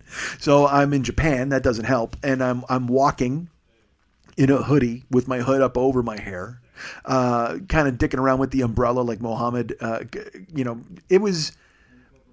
I mean, it had been raining for a couple of hours, and those guys, luckily, they were smart, and they brought umbrellas, and then we were kind of ducking around. But then when I would get separated from them, of course, I got no umbrella, so I'm just fucking covered in... And I'm using my iPhone X out in the fucking rain, just thinking it'll be fine, and just hoping. But I got stories to tell you about that later in the week. Good Lord, I could talk for fucking days. And probably should. However, we go to Shinjuku, and it's raining and misting, but I filmed a bunch of stuff in Shinjuku, like getting out of the train and emerging into just this teeming mass of humanity and neon. It is fucking amazing. And I should tell you this right now. Here's a spoiler alert. This is like day 8 of the trip, I think, or day 7. I said I'd be doing mini-sodes or episodes every day. I'm only talking about day 2 now, and I've got so much more to tell you guys. But boy, when I came here, did I have plans? Let's do this, let's do that, let's do this. And I got to be honest, man, we've barely gotten out of Tokyo. There's just so much stuff that we wind up doing that's kind of close or around here. We're going this and we got plans. And also it was expensive. Like to take the bullet train and go places, you're like, well, this is going to be $300 to go here. And if we drive there, then you got to probably stay the night. You're not going to be able to make it back home. And we're going to go there really early in the daytime and spend the whole day. And I actually did that with one day, but I think I'm telling you about that in the next couple of days here, or whatever the fuck. I'll get to it. I did get on the bullet train at one point and get out of town. I'll tell you all about that later. But yeah, man. So we were, like I said, I had all these ideas. We're going to go to fucking Osaka and go here and go to these. I wanted to go Fukushima. We wanted to go to Mount Fuji and all these, and Aokigahara. The Mount Fuji Aokigahara trip tour is, aside from the bullet train, it's $200. Then you got to take the bullet train out there, and that's another fucking $300. I mean, it's kind of expensive, and we're cutting it close enough as it is, or at least I am certainly coming here. Like I said, I established a war chest to be here and have some money, and I'm fine. We're okay at this point, but boy, oh boy, it's an expensive country, and so to go and do all, because literally when I got here, I'm like 2 weeks. Fuck, I mean, I got 2 weeks to do all this stuff, and I was wondering about getting it all done early, and I'm like, oh man, it might just be, by the end of the week, we might just be kind of repeating ourselves, and who knows what's going to happen. Well, here we are, the 8th day. I've got 5 days left in town, and there's so much that I'm not going to get to do. There's so much stuff that I'll never be able to see, which of course just means I have to come back, which I cannot wait, and I'm very excited. Next time, the summer. I think I'll be back in the summer. We'll be back in the summer. Hopefully I come back with these guys. But man, we walked into Shinjuku, it's just misting and raining, and it didn't matter. I'm filming it, and my face is dripping, and we just keep walking, and we walked deep into Shinjuku.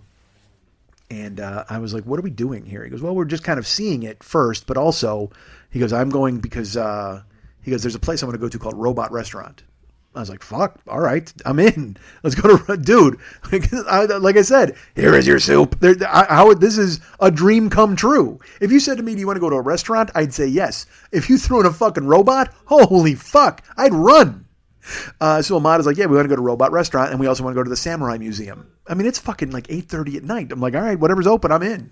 So we wade into fucking Shinjuku, and amidst all the humanity, and we have to go first to Robot Restaurant to get our reservation. We go there, and it turns out that Khalid and Mohammed and Abdullah are not coming to Robot Restaurant, but they went down with us as we filled in the form or whatever. Then we go walking out, and now I should tell you this. Shinjuku, like I said, I've heard it's a young person's area. It also has a red light district, and the red light district would basically be from one port of like the beginning of Shinjuku to the end of Shinjuku. Let's put it that way. I think the whole thing's a red light district because it is people walking around, young, hot, dressed up. We all of a sudden, because again, we'd been here for a couple of days, and I had just seen normal people. We went down there, and that's where I saw young people wearing very little clothing. A lot of women wearing high heels and really short skirts. A lot of makeup and their hair done, and men walking alongside them with umbrellas. Like the umbrella on the woman, but not on them. And we kept walking past host clubs, like host clubs with girls. And some of them, because this is totally true, they would have Japanese men outside in suits. And they didn't say a fucking word to us. However, we would pass some clubs that would have, we would see them and we would be like, because look, a lot of Japanese faces here, a few round eye faces here, very few black guys here. So when you see one, you go, oh, dude. And it turns out that all of these black guys are from Ghana, and they are working outside of these strip host gentlemen clubs. And those are the ones that accept gaijin, because the ones, like I said, with Japanese dudes out front, they wouldn't even talk to us to try to get us in the door. But the Ghana dudes, they came up to us like they were our best friend, and they'll walk with you for a block. Hey, you want the girl? You got to talk to the girl. How are you? You nice to come in. You must come and see. It's a bad accent, but they were all very nice guys. But they would see us, and like I said, one dude walked with me and Ahmad for a block. And they start talking, and I'm like, guy, I can't help you. No, I'd love to. No, and they're like, what, you don't like girls? I'm like, no, of course I like girls, but we got something else to do. That thing where they're being nice and you're being nice back, But then they keep throwing that weird subtlety like, oh, well, I guess if you don't like girls. Well, fuck you with your weird hard sell. Don't give me fear of loss of gain bullshit here. I don't need your Jedi mind tricks to get me into look at a Japanese pussy. I mean, please, by all means, go ahead and use that power for that privilege, but I got to pass at this point. Can't you see I'm surrounded by Muslim dudes who got no interest in seeing Japanese pussy, so I'm going to have to fucking scale it back. Because otherwise, Mr. Ghana, put me on your shoulders and carry me in the goddamn door. If you want a gaijin in there, I'll give you one. But of course, we were there for other important things like Robot Restaurant. So we walked, we looked, and hot girls everywhere. And I assumed they work in the clubs. That's what I thought. Because then we went, well, of course, the men with the umbrellas are walking them to work and making sure they don't get fucking soaked. And they're, accepting the brunt of the storm themselves. So we walk, and we turn a couple of corners, and there's the Samurai Museum. And, all of us went in there. And it was all of us, and then it was a couple from, I was going to say South Africa. It's a white dude and his girlfriend. And you check in, you pay for the tour. We go, and they had dudes, the fucking samurai. I have tons of photos from this too. Just ask, and I'll put them up. But they have actual armor from like the 16th century, from the Edo period. They have shogun armor. They have samurai armor. The helmets with the family crest. They have the hard iron helmets. They have katana blades. And a history lesson that comes along with it. The guy walks through and he goes, well, this is this, and this was the first of the shoguns, and then this is the samurai. And, honestly, just watching this exhibit, walking through and getting the history, it made me go, all right, when I get home, I'm going to read all about the fucking Edo period. Because, again, I knew about Japan, but I never really knew about Japan. You know about shogun, you know about samurai, you know about all that kind of stuff. But when you hear the stories that, Japan was run by the samurai forever, and then the shogun families did it, and the samurai were their chosen, warriors, their army, and a lot of the fighting that was in Japan was done amidst families and clans, and the East versus the West. And then the Edo period started once the West defeated the East in a fight. They bribed people and got them to come along, and I'm probably doing it not enough justice, but then it was settled, and there was one shogun who ran the whole country. And the samurais were their protection, and they went ahead and it's fascinating to me because, again, this is all taking place in the 16 and 1700s. So they were independent. They were this country that nobody fucked with because they were here, and all the fighting happened here. Because, again, it's very difficult to get here. It's all islands. So they tell the story about how Mongolia, basically like Genghis Khan, they took over, all of Korea, all of Asia, and they tried to take Japan. Twice they tried to come here with ships. And twice they were thwarted by typhoons. It wrecked their fighting force. And so the Japan people look at those storms as a gift, and that's what kamikaze means. Kamikaze is like, fighting wind or whatever, and that's what. And I could be bastardizing this. Give me a break. I was wearing a wet hoodie at the time, and we had just walked 8 million miles. But the guy told us all these stories, and he's showing us photos and the armor and stuff. I mean, it was just really fascinating to me. And then, get this. So Japan, after, Mongolia couldn't conquer, Japan existed on its own. Japan was just fucking shoguns and samurai, and the island was very self-contained. And, they were doing fine. And then guess who came along and fucked everything up? Well, of course it was the Americans. Good guess. I guess in 1853, an American steamship came by and said, hey, guys, want to sign a treaty with us? And Japan had never signed treaties with anybody. That was the whole point. They were independent. They were like, fuck you. We're not signing with anybody. We take care of ourselves. And then the United States came over and they're like, you want to sign this treaty? And then Japan's like, well, I don't know. And then the United States said, hey, guess what? We've invented guns.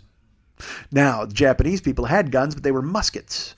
That's what they've been fighting with. They were fighting with almost like 17th century or 18th century weapons. We're hitting into 1853. The U.S. rolls up in a steamship with actual guns. And Japan went, well, if we don't sign this treaty, because the Americans were being basically overtly threatening, they said these guys are going to fucking destroy us. So they went ahead and signed this treaty. At least that was the vibe I got from the tour. If I'm wrong, please tell me. Point out a book I can read. But the Americans wound up signing the treaty, and then that opened Japan up to other countries. And then, of course, they became modern, which led to them having an emperor. And then the shoguns fought against it, and there was a final, there was a last shogun. And look, I never saw any of these movies, so maybe this is all contained in there. But this shogun wanted to preserve the shogun samurai way. But then the emperor was just like, yeah, I don't think so. And there was going to be a huge full-scale war within Japan. And the shogun went, you know what? I'm going to lay it down, man. He gave it up. He turned over all of his power to the emperor in exchange for he and his family to always be taken care of for years and years, and they kept all of their wealth. And to this day, there are descendants of the shogun, the last shogun, and his family, and they are rich, and this is funny. The guy's telling us all these stories, and he's showing us these pictures, these paintings and drawings and the artwork, and he said to this day, the family of the shogun survives. And so I said, are they respected? And he kind of double clutched and looked at me, and he's like, what? And I go, are they respected? He goes, what do you mean? I go, well, do people recognize them as the family and understand the sacrifice that they made? And are they living up to that sacrifice made by their great ancestor who was the last shogun? He goes, I said, in other words, like, have they become like drunken layabouts and they're just living off of their wealth without understanding where they came from? Or are they still in honor to the last shogun's name and his unbelievably magnanimous gesture to turn the country over to the emperor and not have any more bloodshed? And he was kind of thrown off. The tour guide was, and he generally looked at me and kind of cocked his head. And there happened to be a backup tour guide who had just come into the room about 10 minutes before, and our tour guide looked at him, and that guy goes, "They are respected." I said, "Well, I understand that they're respected." I go, "They have to be because of their name." I go, "But are they living up to that name, or are they coasting on it? Are they worthy of the honor bestowed upon them by their ancestor?" And I was very proud of myself because they both looked bemused and kind of nodded. And like, because here's the thing, I just wanted to know if they were like fucking Brandon Davis, who's Marvin Davis's kid. There's an oil man in America, and this dude's just a fat dude who does meth all the time. You know what I mean? You always hear about those rich labels. Is he a Paris Hilton? That's what I want. Is he just sucking cock on camera? Who are these guys? Are they worthy of the title of the last shogun of that family and the wealth? Did they keep up the good works, or have they fallen into self-parody and ruined the name of the last shogun and made people think of it as a joke? And these two dudes were just looked at each other and they're just like, no. He goes, they are, certainly not as revered as their ancestors, but I think there is respect. And I didn't want to push any further. I got my answer. What it basically seemed was like, yeah, but you know what I mean? And it was like way too much explanation to ask for these guys to tell me about the ancestor of the last shogun, especially because, look, if it's just me and the Muslim guys, hey, we got all day. We'll pick your fucking brain. There's a couple from South Africa who can give a flying fuck about the last shogun's great-great-great-great-grandson, probably. And we're all, by the way, the minute all take our shoes off. That's another thing in this country. You got to take your shoes off a lot. And when you're a fat guy, look, first of all, I hate being barefoot anyway. You know that. Even in my socks, I just don't, it's just not a thing. There's always going to be a stray pebble that finds me. But also, being a big fat dude now, I've always been a fat dude, but my feet are just like angry at me, so they get flat. Like when I walk, they squash flat. And so, supporting all my weight on bare feet, it's a nightmare. So we're walking through that fucking samurai museum, and I'm doing my best to fucking not collapse. But then we got into a room with a fucking, like, they had the armor and the katanas. They had replications, like recreations of artwork, of armor, but then they had actual stuff. And obviously that shit, you can't touch any of it until we get into this one room and the guy goes, all right, look, you guys can try this stuff on. And we're like, what? And he goes, yeah, there's a mask, because there was a scary death mask, because this is the fucking coolest thing. Dude, the samurai had their scary masks, and this one dude had like a fucking big-ass rabbit on his head. When you see these fucking ridiculous, you're going to be like, how the fuck did these guys go to war on these things? But that's just how badass they fucking were, because they would wear these unbelievably complex series of armor. Dude, the fucking armor would weigh 75 pounds. Because it was iron chest plate, iron arm plates, iron fucking helmet. You knocked on it, you could feel it, just fucking how that. So we get into the room and he's like, you guys can try this on if you want. So I go ahead and I throw on the fucking iron helmet. And it had to weigh fucking 15, 20 pounds on my head. And they had these scary masks, and they all had mustaches on them. And he goes, yeah, the mustache is deer hair or from the tail of a horse. I'm trying to do an accent like an asshole. Horse, from a horse tail. And they would do this on purpose because the mustache, I guess, is scary, as we all learned from November. So it was more of a fierceness thing. So I was like, he's like, does anybody want to try this on? I'm like, yes, me, immediately. So I put on the samurai face mask and the big ass helmet, and they gave me a katana.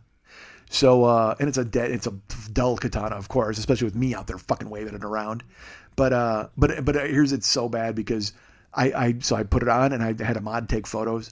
and I'm holding the fucking katana in different ways, but I'm wearing a big fucking red hoodie. I mean, it's not intimidating or scary at all. It barely looks cool.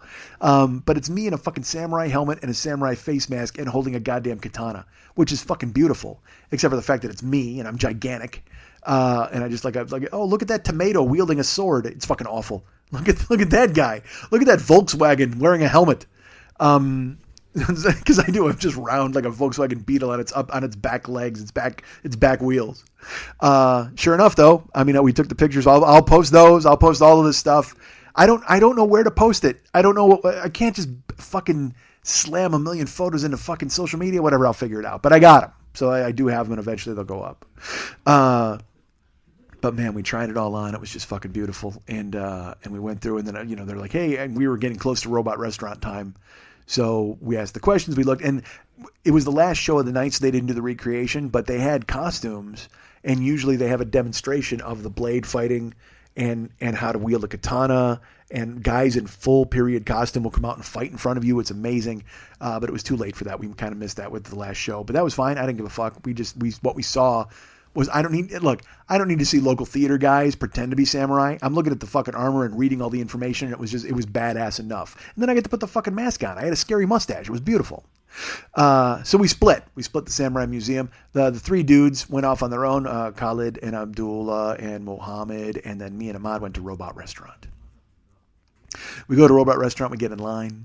And I don't know what the fuck this thing is. I'm excited. There's pictures all over the place. And there's all sorts of celebrities on the wall. Katy Perry.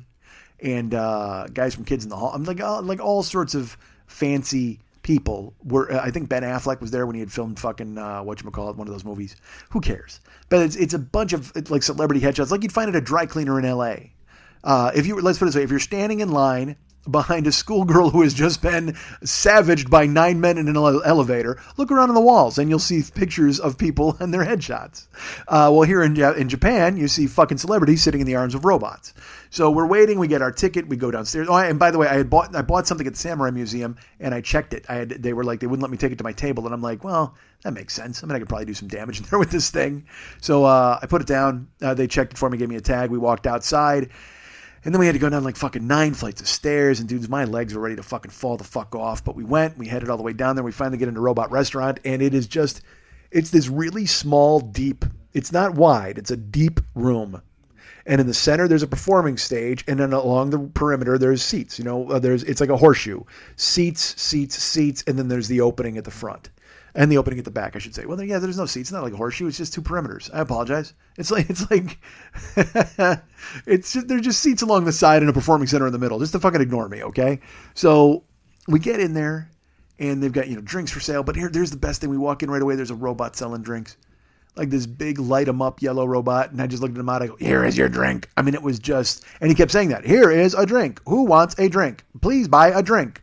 And I was like, this is the great. I filmed him, and I think I actually posted that. I said we were at Robot Restaurant. I posted it up. But boy, was it fantastic, man. It was the drink robot of my dreams. They seat us down. They're selling stuff. Then they're finally like, all right, show's about to start. And the lights go down. And I can't even... The only description I could have for you is it's Japan. It was just a Japan fever dream. It starts out as all these people in like day glow. They have kind of kabuki makeup, but then they're wearing costumes and they come out on these robots that are carrying drums and they're playing the congas and they're beating the fucking drums and they're yelling and they're hi. I mean, it was insanity because I didn't know what the fuck expect. It's just giant fucking robots carrying people, and the opening was awesome. It's just like dung, dung, dung, dung, dung, dung, dung, dung, dung, dung, dung, dung. People in kabuki makeup and wigs and hot girls in like fucking scantily clad costumes, and there's 3 different robots, and then a carp comes out and it blows smoke out of its mouth, and it's just insanity, man. Just guys colliding and fucking spinning, and all, it's just lights and smoke and drums and Japanese people in makeup and chicks and guns and fire trucks, and holy fuck was it great. And people are yelling, and there's Australians going oi oi oi, and they're fucking screaming because we saw them in line, and I knew. It was funny because Ahmad loves Australians. He's like, dude, they're the best. He goes, they'll just be like, hey, you cunts. He loves them because they're just idiots. And I'm like, yeah, we got enough idiots in America. I don't need any Australian idiots. I'm well versed in idiot. And he's like, yeah, but Australians are cool. I was like, well, that kind of makes sense, actually, because Americans, very, very few of them are getting cool these days when they're drinking and yelling. But these Australians were just having a good time, and they're fucking... Because this is the thing. This is a very dangerous thing, the robot restaurant, because you could shit on it. I mean, you could just be like, oh my God, this is fucking weird and bad. But the whole point is you're in there to fucking have a good time, and it was amazing. It was just fun, and robots and spinning and makeup, and like I said, it was just craziness. So the opening comes out, and they're playing drums, and there's girls, and there's waving, and the best part of the entire thing, because there's robots, they're giant, and they're moving, and there's people on them, and they're playing instruments, and there's hot girls walking, and they're waving, and they're winking, and they're posing for photos. But the best part about the entire thing is there's this 8-man crew who is in charge of like moving the robots or getting things off the floor that fall. They are just... I imagine their code name is somebody call Team Crestfallen and get them out here. Find Team Lost Hopes and Dreams and get them out here to clean up after the robots. Can you imagine anything worse? It's like, you ever see that old cliche about the final guy in the parade at the circus? He's just sweeping up all the shit. Okay, imagine cleaning up robot shit every night. And now you've just been enslaved. Now you're a Twilight Zone episode. You are the guy who has to follow on a robot with a dustpan and scoop up whatever streamers of shit that fall off of it. And they looked miserable. They would wear... Because they have to blend in. That's the fucking best part of the entire thing. Everybody's wearing crazy costumes. Well, these fucking guys, they're not in the show. But they have to wear the fucking crazy costumes, or they have to wear like all black so you don't notice them. And but you notice them because their black cloud follows them around, and they're just so mopey looking as they're cleaning shit up or moving the floats. I think on some of the videos you can see them where I have them, because I wanted to tape them the whole time, but then I just felt so bad. Because I told you, in this country, there's that instinct to want to film things that are normal. Like you'll see people in geisha outfits, or we saw a guy yesterday wrapped up in a full kimono when he's walking. And I have to realize, this entire town, it's not like we're at Japan Con, all right? This is just actual Japan. So the country's not cosplaying, and they're not here for my amusement. So I can't walk up and go, oh, smile for me, hi, hi, hi. It's just dumb. But your instinct as an idiot is to go and take photos of that. So these dudes look miserable. They're just working their jobs, but they don't want me to fucking be taking photos of them looking fucking terrible, I would imagine. But they were our favorite part. Ahmad and I watched them because, again, the robots are fucking swinging and singing, and everybody's having a good time, and people are yelling, and these dudes, just team sadness. 8 dudes who could not have been more unhappy, who do not want to be somewhere, anywhere but there. It was beautiful. So the first segment, the robots come out in the opening, and it ends. They push them all out the front. And then they come out, and then of course they come out, and they're like, all right, well, we will continue, but first more drinks, haha. And they bring out Drinky Robot, and here is your drink, please buy a drink. And he's there, so people have to leave their seats. And I look at him, I go, I'm not getting up. And he goes, me neither, fuck that. I go, do you want anything to drink? We can wave a fucking, he's like, nope, we're good. And I go, that was actually pretty awesome. And he goes, it was fucking really awesome. And I'm like, all right, good, I hope so. Because Ahmad is very, he's also very stoic, or very demure. And he when he likes something, we'll talk about it, and he shows enthusiasm. But he's not one to turn to you and just go, that was fucking great, like I am, yelling like an idiot. But I'll look at him and I go, man, that was actually really fucking awesome. And he goes, oh my God, yes, it was fucking great. He goes, I loved it. So people are getting drinks. They're buying full bags of Doritos. We're waiting for them. And then they come out and they announce, hi, use the restroom now, or you won't be able to use it for another hour. Hi. Because that's the thing. We get in a robot restaurant. Sure, the show's fucking 90 minutes. I didn't realize that, man. I'm like, holy God, what are these robots going to do? Cartwheels? What the fuck? So then the second show starts. And there's, opening and then middle and then closing. The middle show, not as awesome as the beginning of the show. How would I describe it to you? I would describe it by saying it was Japanese weird. I taped some of it, but then I didn't, because in my head I'm like, I don't want to tape things to go, ha, look how stupid this is. But they had this typical Japanese voiceover that started, basically, all right, the middle section is almost like an episode of Power Rangers, okay, with no Power Rangers. And I will give you a thumbnail of what it was. They gave a speech that robots were going to take over the earth. And robots, robot invented by human, but human not understand the damage robot can do. Like literally that, with misspelled English on the wall. I mean, it's that amateur night. But it's working because they're doing it in that really deep voice with a lot of bombastic music, and people are like, oh, okay. But I'm laughing, and I'm looking at him out. I'm like, all right, this is fucking ridiculous. And the whole plot of the middle is the Japanese, it's the Terminator. The robots rise up, take over the Earth, and the Earth has only some defenders who can try to save it. So then that battle is waged out in front of us. Now, for some reason, the robots have a leader who's a woman in a G-string. I got no problem with that. It seems weird that she'd jump the fence and support the robots when she should be out there making sure that things are good for the humans. But hey, man, she's the queen. She can do whatever the fuck she wants. So she rides out on a giant robot, and then there are other robot men walking, and they don't talk, but there's voice for them on the soundtrack. So it'll be like, oh, you must leave my brother alone. I mean, it's almost like seeing a dubbed karate movie, but you don't see their lips move, so it's not that bad. But they would move their heads because they had to convey, oh, that's the guy talking now. Wait, that's the guy talking now. So the robots have taken over the Earth. They start a parade to go, ha, you Americans, you humans. You cannot handle the fact that we have stolen your planet. And the queen is like, ha. And she was a hot Japanese chick, and she'd turn around in her G-string, and I'm all over that. That's just, I'm a fan. I just want to bury my face in your fishnets, whether you got the robots destroying the Earth or not. I'm on board. You're going to need somebody to repopulate the planet. So your robots have somebody else to kill. Let's do it. Let's just make babies for your robots to kill. Can we do that, Japanese robot queen? I would love it. But first, let me go ahead and put my face between your legs. But first, take your panties off and shove them in my mouth. Can we do that? Can we do that, robot Japanese queen? Before we do anything else, please let me look at my history books and watch you masturbate. Can I possibly do that? Is that okay, Japanese robot queen? I would love it. As you walk around in your fucking G-string and your fishnets and you're just controlling the Earth with your weird dubbed-in robot guys, oh, bring me on board. I'll take you to the hospital. I'll tell you what, robot queen, if you get in an elevator and it opens up, let's reverse it. I'll get in the elevator. I'm ducking 6 and going right to 8. And I'm going to go there, and I'm hoping beyond hope there's 9 robot Japanese queens there. All right, so Japanese robot queens. So sure enough, she comes out, and she's parading around, and she's just taunting the humans.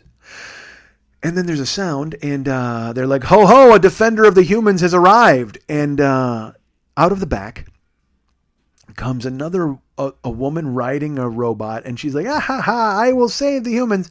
And she has a giant frog who's her friend. I can't explain it, but it's a giant frog, and he's come out to defend the Earth with her. Look, I'm not doing this justice. Basically, it proceeds to where we get some knockoff Ninja Turtles. They come out for a fight. There's some frogs. This girl comes out riding, one rides an elephant, then one rides a giant Tyrannosaurus Rex robot. I don't know. I cannot explain to you why the robots in the future, like the year 2774, whatever the fuck it was, have taken over the Earth, and yet there's a T-Rex who is fighting this fight. I couldn't tell you. But it didn't matter because all of the Japanese robot queens and all of the animal queens who were fighting to save the humans were all hot and all wearing very scantily clad costumes. So I'm on board with that. That's fine with me. I'm in. And but then there were only 2 robot guardsmen guarding the Japanese queen, and dude, it made no sense, no fucking sense whatsoever. It was very, very, very Japanese weird. But because again, I wanted to love it, but in my head, I'm just going, this is stupid. I hate to be that guy who's like, oh, well, there would be no way the robots could. I mean, I wasn't tearing it apart comic book guy style, but at the same time, it's just like, all right, could you spell words correctly? That would be good. And in this corny voice, it just was so Japanese. It was just so Japanese and so fucking weird. But in the end, the robot queen, she defeats the Ninja Turtles and all these people. But then the T-Rex beats the robot queen, and then the Earth is saved, and robots are gone. And then I guess people are back. I don't know. They weren't real clear on the end. It was a lot of this. That was kind of the end of the whole thing. And that ended. And then there was this weird thing in the room where, because after the first one, it was this crazy sonic overload of people with drums and makeup and day glow and fucking hot chicks and all this craziness and H-lubby dudes. And then it ended and everybody's like, whoa, this is a lot cooler than I thought. And then the second segment ends, everybody goes, this is exactly what I thought it was going to be. Now I know why those 8 guys make a puss on their face, because they got to watch the second segment 4 times a night, because that's totally true. They do 4 shows a night at the robot restaurant. That's it. And that is the reason I don't do 2 shows a night anymore. I won't do it. That's what Beetlejuice says. But the robot restaurant does not say that. They do 4 shows a fucking night. So those 8 dudes are schlepping around for 4 fucking shows every night. Hilarious. So then, of course, it stands down. Japanese weird is over. Hi, buy a drink. Here is your drink. That guy gets rolled out. He's moving his arms up and down. Because he had no robot movement other than his arms moving up and down. Zhink, zhink, zhink. And then people are buying drinks, and the Australians are oying, and they're buying booze. And there was one Australian guy. I looked at him, and I just went, man, I wish I looked like that guy. I hate to be that person, but it's just he was probably like 6'3" and just cut out of rock. And but he knew it. He had he had really long hair that he didn't bother to style, and it went past his fucking, like, down to his shoulders. And then he looked like Paul Stanley. He had a hairy chest. His shirt was all the way open to his fucking navel. But he's got 2 beers in his hands, and he's like, all right, it's all right, robots, oi, oi, oi. I'm like, yeah, you're a dickbag, but boy, you got a pretty good outer shell. All right, it's just, I'm sorry, inside you is so bad, because the outside, man, I wish I looked like that. So we prepare ourselves. We're waiting. We're like, all right, so the first one was awesome. The second one was fucking weird. I have no idea what this third thing is going to be. But we waited. And then finally, the speech, go to your seats, go to the bathroom. If you're not, you get it's the big finale. And then a woman comes out with broken English, and she's like, who like robot?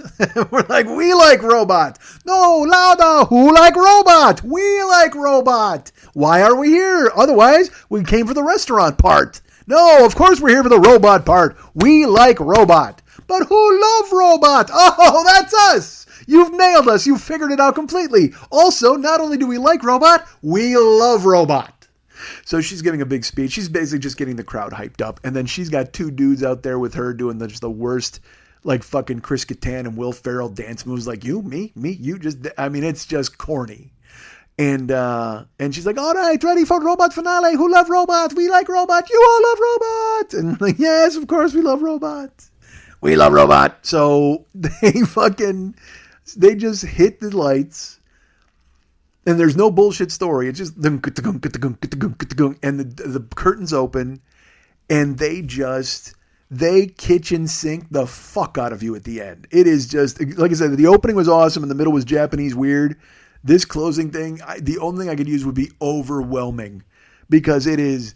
If I thought the opening was crazy, this is just that times fucking 10, because there's more paint and more chicks and more faces. It's almost like a combination of Carnival and Mardi Gras, but with Japanese people and robots. Imagine that. Just think about that, because it's just girls in elaborate costumes, guys, drumming and running around, also high-fiving people, and just screaming and yelling and singing and chanting. And also they played this was funny. They played this Michael Jackson medley of a bunch of Michael Jackson songs. And I just looked at Ahmad. I go, you think they're paying the Michael Jackson estate for using these? And he goes, no. I said, oh, absolutely not. I said, somewhere in the middle of fucking Shinjuku, someone is just ripping off Michael Jackson every night, 4 times a night. Michael Jackson is not getting $14 or whatever the fuck. But yeah, man, they used his music, and they used also, like I said, I knew they used all this music without permission, but they're playing their own music, and they're singing, and they're dancing, and they're jumping, and they're looking, and just, it was a fucking, it flew through your head. It wouldn't stop. It was just this overload, and you were just sonically overloaded sitting there watching it. And again, in the midst of all of it, there's Team Crestfallen, just 8 dudes picking up any stray streamer, looking into the crowd, looking at one another, and just pointing, and just like, yeah, have you got that robot to make sure it doesn't go careening into the crowd and killing 14 Australians? You're good? All right, I'm good over here. I will take care of the devil robot and continue to make sure that the smoke comes out of his nostrils instead of his ears. just these dudes were so miserable, but it didn't matter, because they blended right in, because everything else is like, it's like almost like, here's how I would describe it. Again, like I said, they used the Michael Jackson music. If you could somehow turn the phrase "mama say mama sa mamakusa," "mama say mama sa mamakusa," if you could turn that into humans performing, that was what the end of this was. It's just a bunch of people dancing and jumping and moving, and there's robots, and there's smoke, and there's pointing and lasers. It was insanity. It was Japan. It was fucking Japan. And finally it finishes, and they're like, all right, thank you, come back again while you're in Tokyo. We're like, yes, we will, of course. God knows I want this again, please. And I'm not ripping it. I loved it. But at the same time, when it's over, you're like, whew, all right, I need to go, wash my eyes. Perhaps I could do that. If I could you know what? Could one of you ladies squirt milk directly into my eyes and just help me, just give me some sort of a cleansing, maybe even a half and half. We'll go with that. And I don't mean half in one eye and half in the other. I mean go with a half and half directly into the eye, please. Just eye wash me after seeing that fucking crazy overload of carps belching smoke and robots grinning devil grins, please. But it was fucking awesome. It was worth it because it was one of those things where you even in line, I was like, this reminds me of Vegas. This reminds me of like the knockoff things you would go to in Vegas if you didn't get into the big shows. Because that's the way it works. If you don't go to Cirque, you go to like, Cirque, but spelled with a K. You know what I mean? It's not Cirque du Soleil. It's like Cirque de Bondolet. And you're like, what the fuck is this? And it's in some casino on the outskirts, the Pepper Mill or some bullshit, where you walk in and there's, 5-cent machines all over the place. And then you drift into this showroom and it's you and 8 people watching Cirque de Bolay. And he's like, I thought this was Cirque du Soleil. No, of course not. There's a K in it. It's terrible. That's what it felt like. The vibe as we lined up, the vibe as we got our tickets, the vibe as we went down to Robot Restaurant. But goddamn, it paid off. I was more than happy that we went. The fucking beginning was awesome. The middle was, I'm happy I saw it, even though it was fucking stupid. It was just Japanese fucking stupid and weird, but I'm happy I saw it. It's literally the middle one was what it would be like if you asked an American what he thought the shows were like in Japan. That's what he would say. Well, I imagine a lot of turtles and a lot of robots and a lot of fucking frogs and prehistoric monsters and queens pointing at one another and everybody yelling. And then someone asking me 30 times if I like robot. That's exactly what it was. But then that second one was that as good. And then the third one was just they just hammered you. They hammered you with it. You were left beaten, a beaten man. You could close your eyes and still see robots. That's how bad it was. But also how good it was. So we split. We got to go up like fucking 8 flights of stairs. I took the elevator because fuck that. I'm old and fat. We got to the top and I went, oh man, I reached into my hoodie and I realized I had a ticket for my fucking knife or my thing that I bought. So I got to go grab it. So I go to the front desk and, I go to the back where everybody's claiming their stuff. And I give the woman the ticket and she's like, no, not here, up front. I go, well, but everybody's got their stuff here. She goes, no, different. Just go up front, please. So I go to the front. And there's a dude there, and this guy is disheveled and perhaps overwrought. I know it was the last show of the night, so just getting ready to go. So he's packing stuff up, and I give him the ticket, and he's like, "Oh, okay." And he goes and he looks. He's like, "Oh, not here, in the back." No, it's not in the back. They told me to come here. And he goes, "Oh, what this package?" I go, "It's a box." I go, "It's a cardboard box about this long, about this wide." "Oh, okay, box." So he starts looking, because again, not a lot of English. So he's looking in cabinets, he's looking underneath, and at this point, he's so proud of himself that he recognized the word box, that any box he finds, he pulls out and he shows it to me. He's just like, box? I'm like, yes, box, not my box. Oh, I see. Box? Yes, clearly a box. Absolutely not my box, however. I would imagine my box would have a number 33 tag stapled to it, like a Scottie Pippen stapled to it right there on the side. Oh, okay, the box. Downstairs? I go, not downstairs. I've been downstairs. They had umbrellas, but they had no box. Oh, yes, box. Box. Certainly. Absolutely. I will agree with you 100%. That is a box. However, not my box. Not the box I'm looking for. This goes on, and I'm getting mad now. And Ahmad, of course, is the fucking voice of reason. I go, dude, it's gone. I go, it's fucking gone. They gave it away, or somebody walked away with it. I go, I wish they could have locked it up, or just let me hold on to it. He goes, Mike, this is the wrong guy. He'll find it. So the guy starts looking, and he goes in another room, and I know that move. That's just him going in the other room. He's going to pretend he's looking in the other room, but he's going to go and just hide in there and just be like, oh, fuck, this guy. He's just, because also, I'm a foot taller than this dude. So he probably thinks, I mean, look, I'm not the Australians, but he also doesn't, I'm not above grabbing him and throwing him through a rice paper wall, probably. At least that's what he's thinking. If he knew me, he'd know I was a sweet guy. But instead, he's like, he comes out and he's just like, oh, box, and he keeps looking. And then finally, I'm not joking, he's looking in drawers, he's looking under shelves, he's looking all over the place. And then he turns around and he picks up my box and he moves it out of the way to go look. And I go, hey, that's it. He goes, what? I go, that's it. That's my box. And he goes, box? I thought you meant box. And I'm like, well, no, I said it was this wide and this long. And he goes, oh, I see. And he goes, are you sure? And I go, what do you mean am I sure? I've been sitting here for fucking 6 minutes while you looked, 8 minutes. I go, plus, there's a number 33 tag, fucking safety pin to it. He goes, oh, yes, match, box. And he gives me my fucking thing. And I go, I look at him and I was like, are you okay? And I go, yeah, I'm fine. I go, but initially I thought it was gone. He goes, I know you did. You got to calm down. I go, I'm calm. And we walked out. And we started splitting. And Shinjuku, the guys had gone home. So we were on our own. And I said to Ahmad, I go, you hungry? You want to do something? He goes, nah, let's just go back. Because already, I think it was midnight. No, it's 12:30. It was 12:30. It was a long robot show and all that stuff. It was crazy.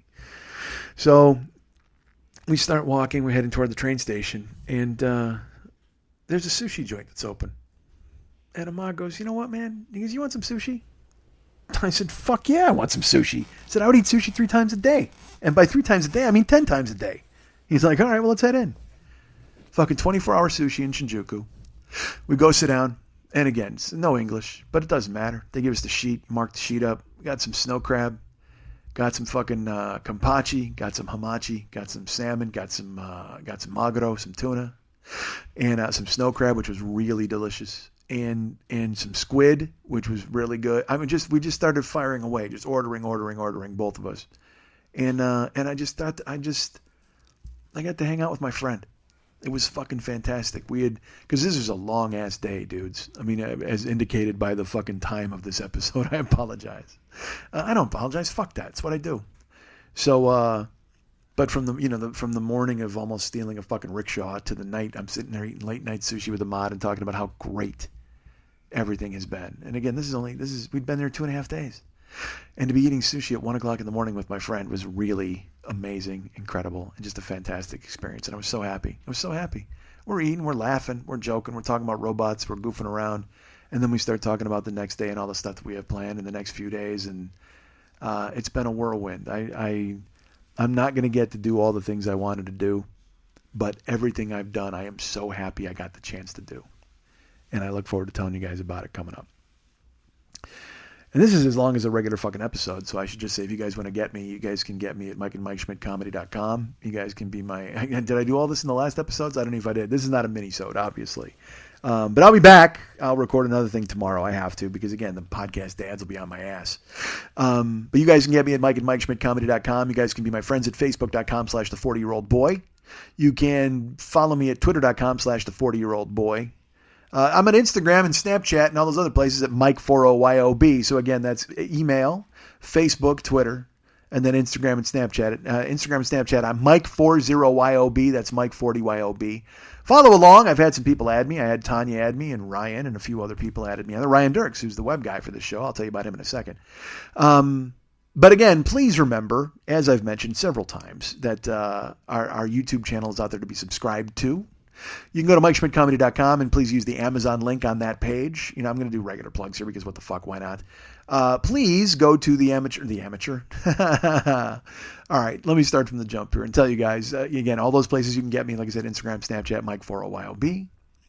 I want to say a special thanks to Ryan Dirks. He's the web guy. He contacted me and he's going to be on board doing some of that stuff. But you can find him at Facebook.com/Ryan Dirks and be his friend.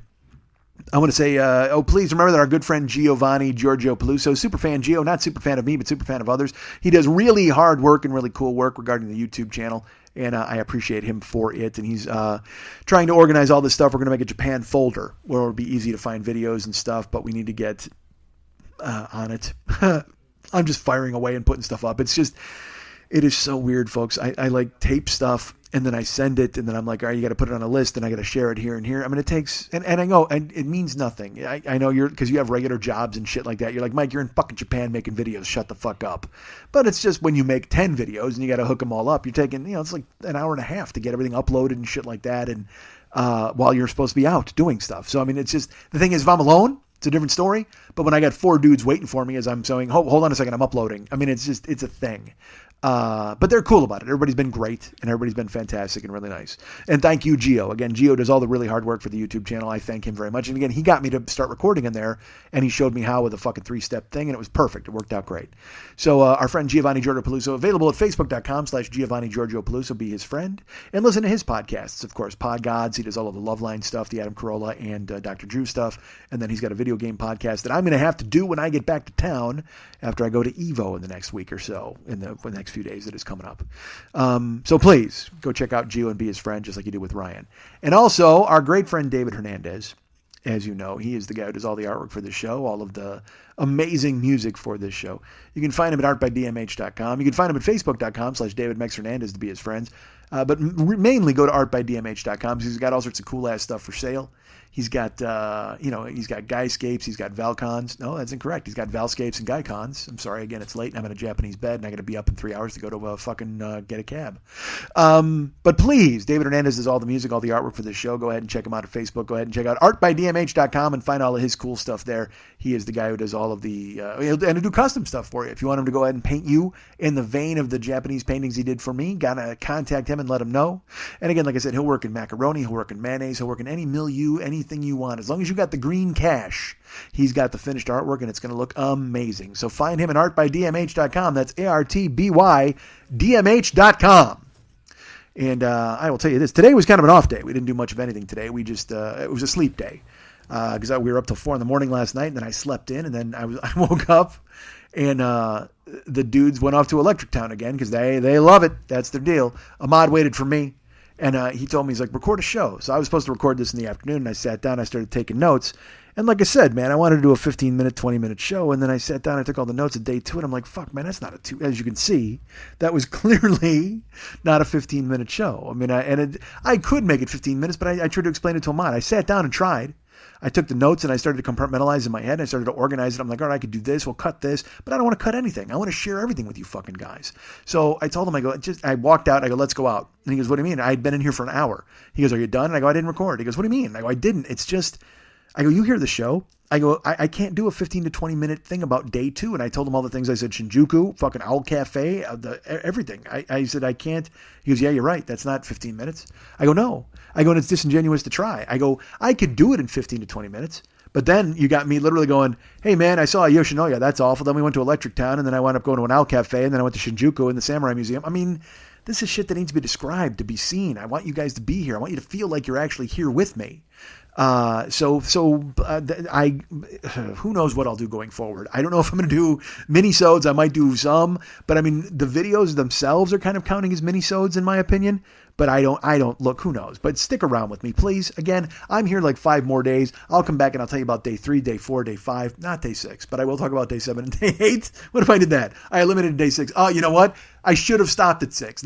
You know what? I will only describe up to 6. I'm going to tell you about day 3, day 4, day 5, day 6. I am not going up to day 8 because we know what happens on day 8. I come here, I sit in the Japanese bed, I start talking about day 8. All of a sudden the door opens and there's 9 dudes and they've got some fucking issues with me and they want to go ahead and make sure that I get all sticky. And I can't get sticky for you guys on the air. I mean, as much as I want to get sticky for you guys on the air, maybe I'm sticky for you now. Who knows? Maybe I'm sticky like a goddamn mochi rice cake left out in the rain. You know what? I don't know if you heard about that. Someone left a mochi rice cake in the rain. I don't think that I can take it because it took so long to bake it, and I will never, ever have that mochi recipe again.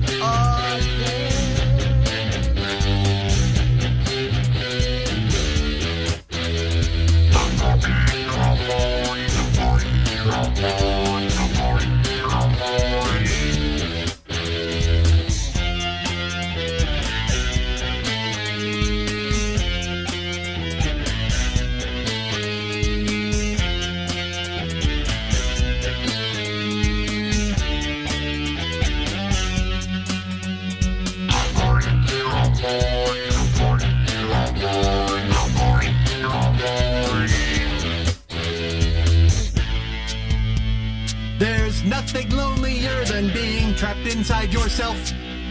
It's easier to hide when you pretend you're the knight. Women love a guy with a giant neck.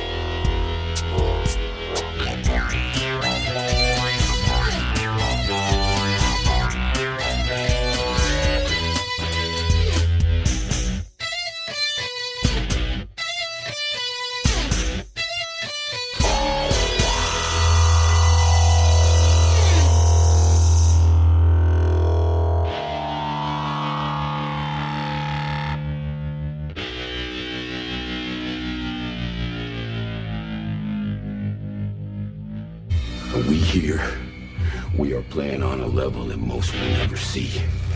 Never see. Never see. Never see. Never see. Never see. Never see. Never see. Never see. Never see. Never see. Never see. Never see.